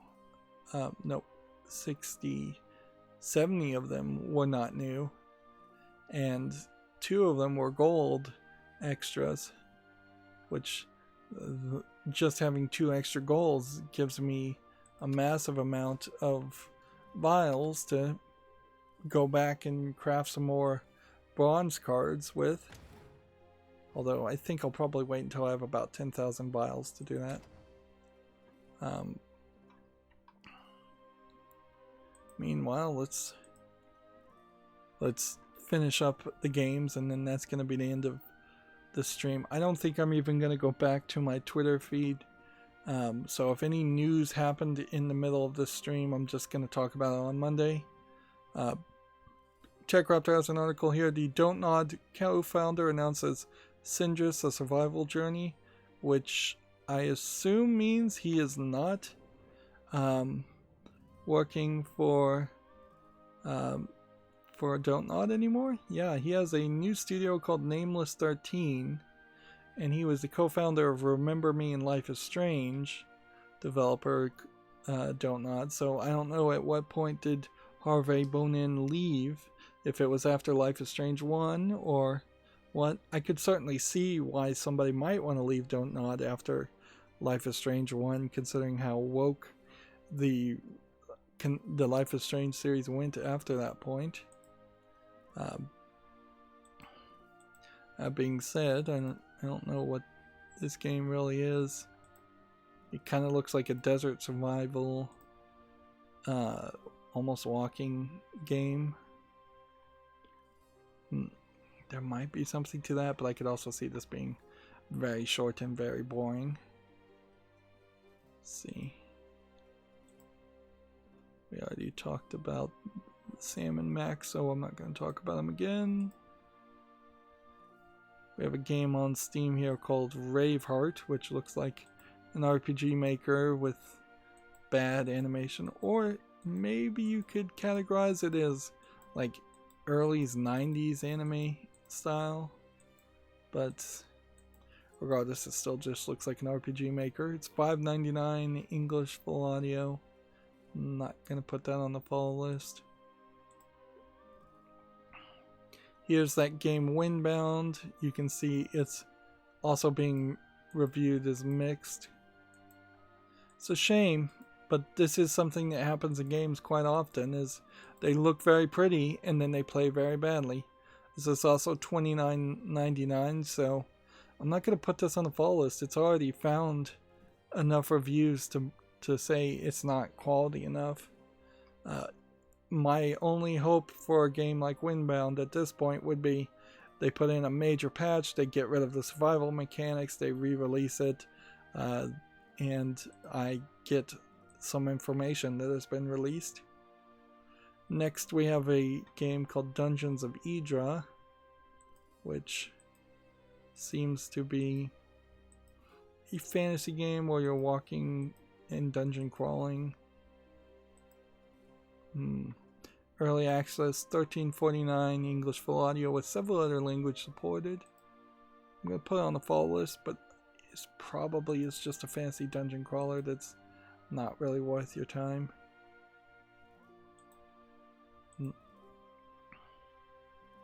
Next we have a game on Steam called Refraction, which is tagged as a visual novel, but it looks pretty badly animated.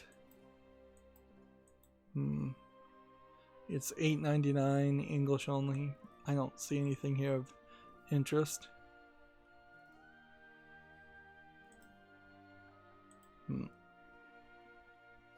Next we have a game on Steam called Adult Earth, which looks like it's an action RPG where you might switch between different characters.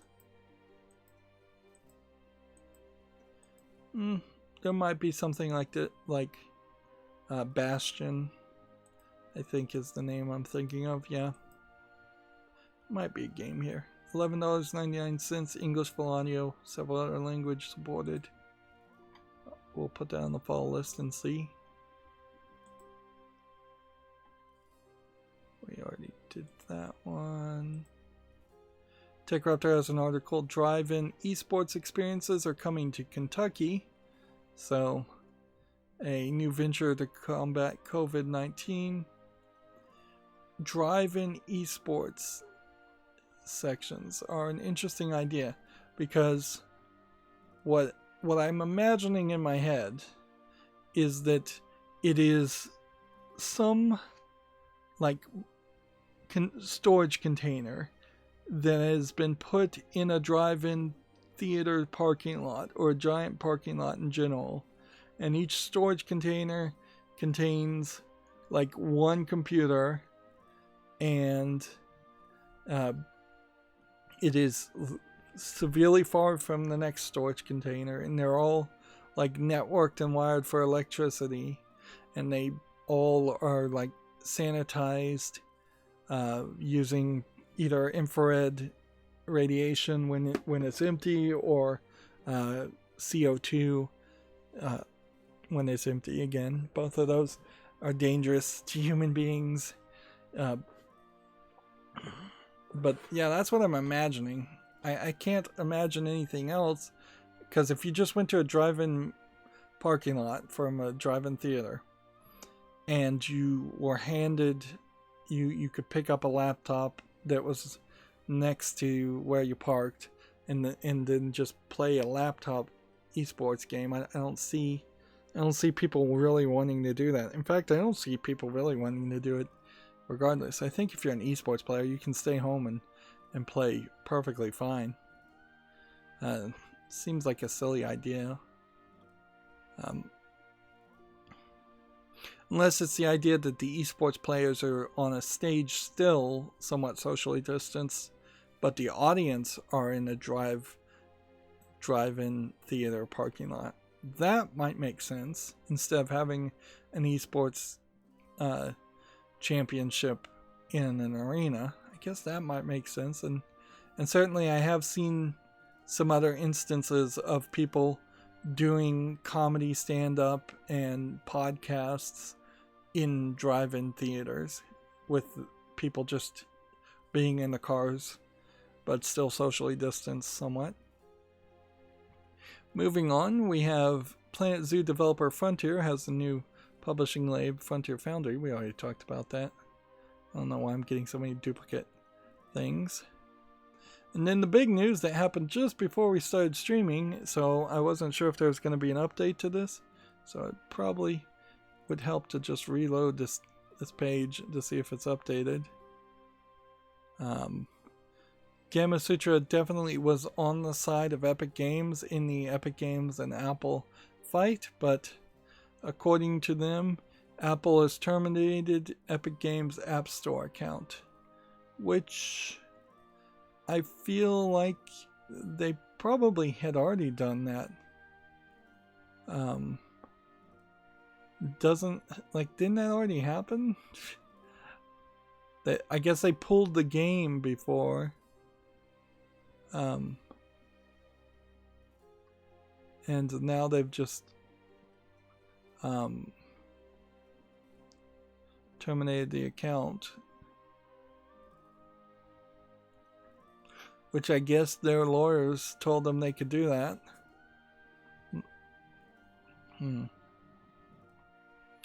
With the restraining order. Perhaps Epic dropped the ball with their lawyers by not asking for a restraining order in that instance too, and certainly a judge may very well find that Apple is not winning any favor by having terminated the account.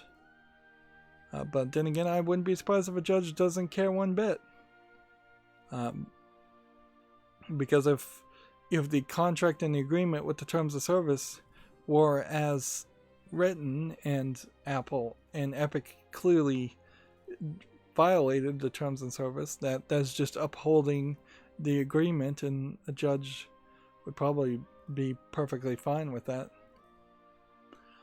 Moving on, we have Blackjack Championships. There's really nothing to say there, is there? Which this doesn't look like a terrible blackjack game. It doesn't inherently look like just a low-effort mobile game. The problem here is it's free to play with in-app purchases, and it's only online PvP.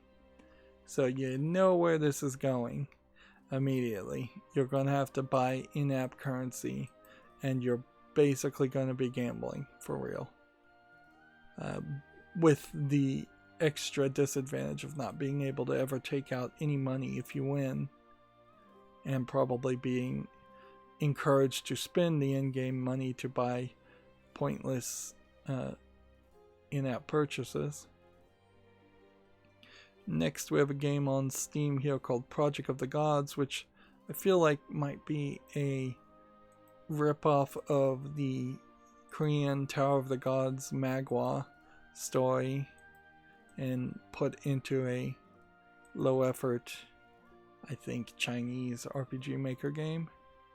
$7.99, Chinese only. Yeah, I think this is straight up just stealing the idea of Tower of the Gods. In all fairness, I am not sure that Tower of the Gods as a Korean Magwa story is particularly unique, but yeah. What can you say? It looks like the Chinese, they love to rip off other people's ideas. And there's no copyright law in China to protect people, the original creators. Which I guess China is the great example of why copyright laws do need to exist in some form or form. But it is also, interestingly, an argument that copyright laws in one country only protect you so far when you have an entire country willing to rip off anything and everything. Here we have a game called Epigesidion Dodgeball Attack. I don't know if that's a real word or just gibberish, but the graphics look fairly awful. It's $9.99.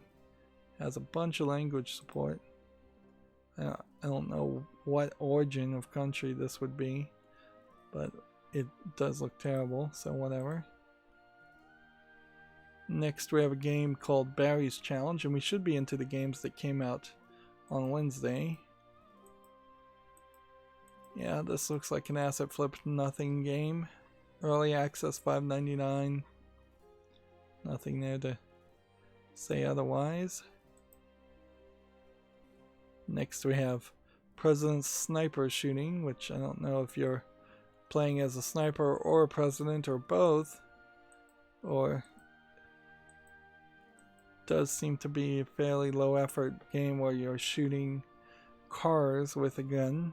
It's $1.19 in English only.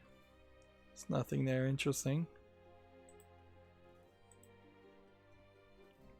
Next we have a game that is just in Asian letters, and it's tagged as a visual novel dating sim game, but it seems to be a joke game in which every character is a pixel and they might evolve from a pixel into a human eventually. It's $4.99, Japanese only. So we have a rare instance of a Japanese joke / troll game, which I don't really want to see the rise of joke troll games from any country. Not even if I am overly happy or overly obsessed with Japanese games. Next we have a game called Home Designer Living Room, which by the name you would think would be a home designing game, but is actually a hidden object game. Yeah. $3.59, English only. I don't see anything here that would put that on the fall list. Next we have a troll game here called Not Well Interactive Short Film, which I think this is the same full motion video developers that have kind of flooded Steam with a bunch of joke troll games. Let's see.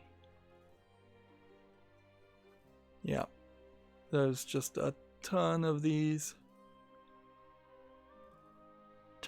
troll games, and I don't know why they're allowed on Steam. Like the easy game series to curate away. They're abusing the bundle system. $63 now for their terrible games, English and French. Clearly somebody somewhere is actually buying these games enough that Steam is not kicking them off as flooding their storefront, but Steam doesn't kick anybody off, so it's not surprising that it's been allowed to do that. And on the other hand, maybe it doesn't really matter because they only release a game once a month or so, and their games clearly aren't getting prominence on the Steam storefront, so it may not matter to most people, just me who looks at every game. Next we have a game on Steam called Oddie Housekeeper, which seems to me like it's a Tiny Towers type game with maybe some puzzle elements. No, I think maybe it's more of a puzzle game. $7.19, English and Russian. I'm gonna put this on the fall list. It probably isn't worth playing, but I'll see if people review it. Got about 5 more games. Here we have Defense of the Oasis, which looks like it is one of these Egyptian games that unfortunately I've still never been able to find a good Egyptian game. Apparently this came out in 2005, so this is a release of an older game. It's $4.99, and what else? English only. Published by Mind Control Software. Yeah, I don't think there's actually a game here that I would want to play.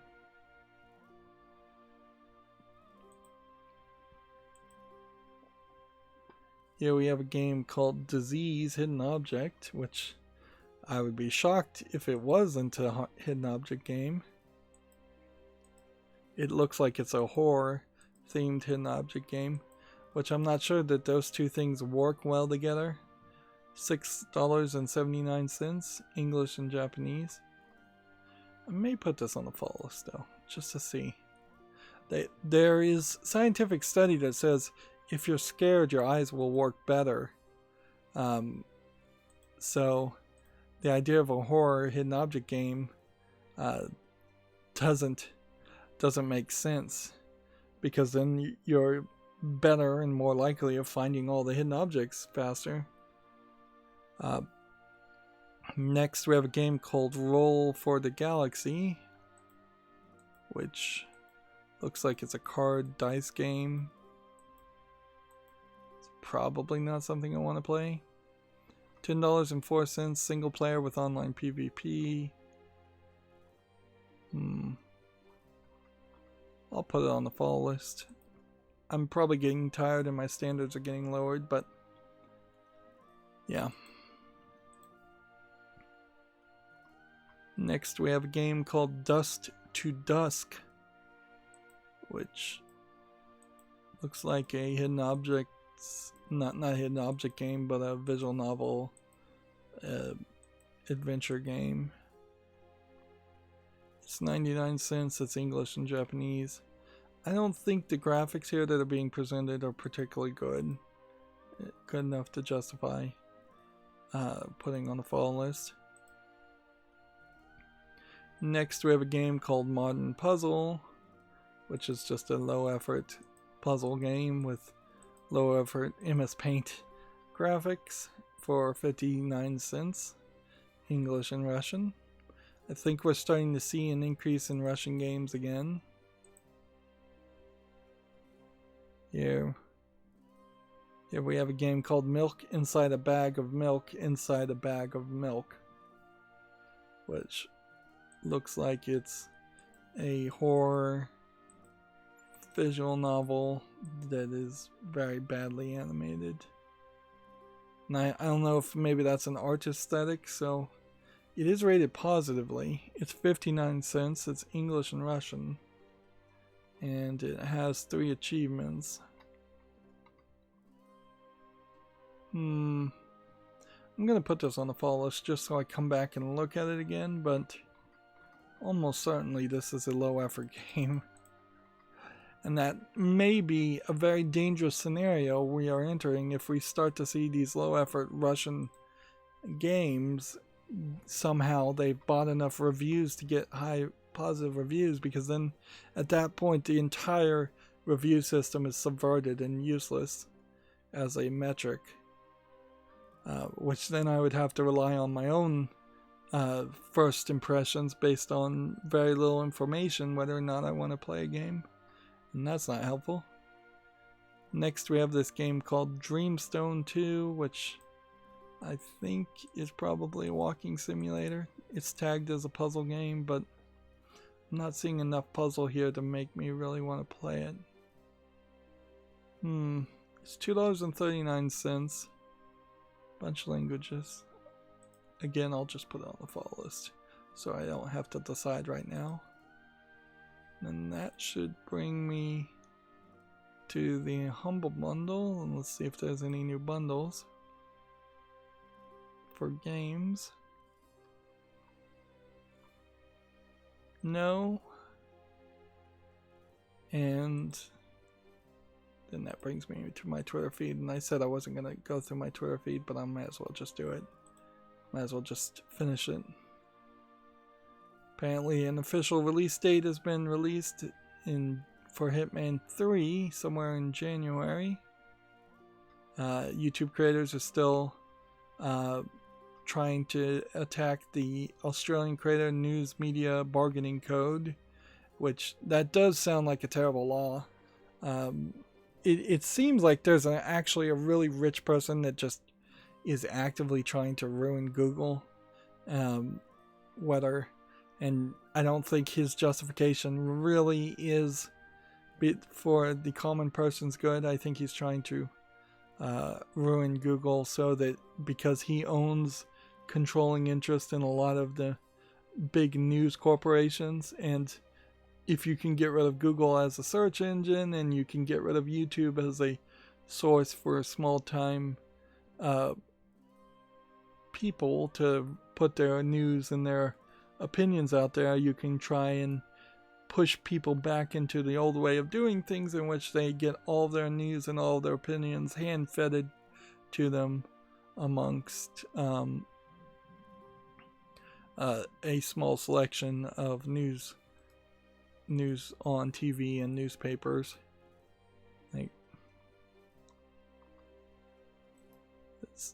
But I seriously doubt that would ever happen. Even if Google were to collapse tomorrow, it would be fairly easy to build a new search engine that would replace it. And if YouTube actually did collapse tomorrow, there would be a scattering of creators amongst different sources and services. And it would not be good, but it would not be the death of people getting on and putting their own news and their own opinions out there. And it really is a very roundabout way of trying to censor Google, which already censors a lot of people, by trying to get governments and convince governments to pass laws that will actively hurt both Google and lots of other people, just to prop up the already established news media sources.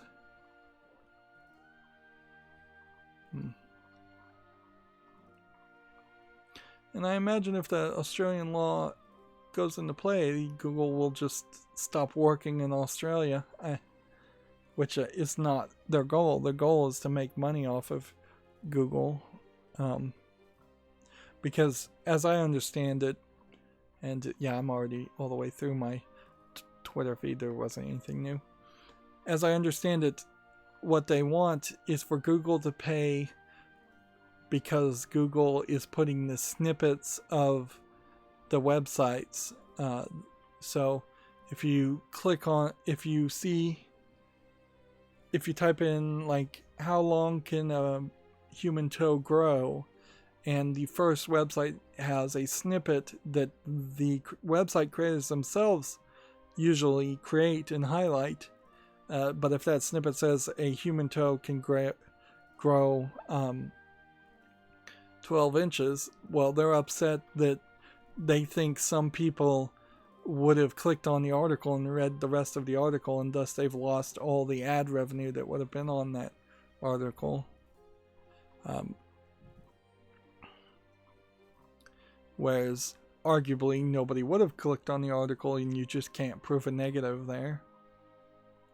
And more people, you could also make the argument, people that saw that snippet now are better informed and more interested, so they will click and read the other article, because the article itself probably has more information.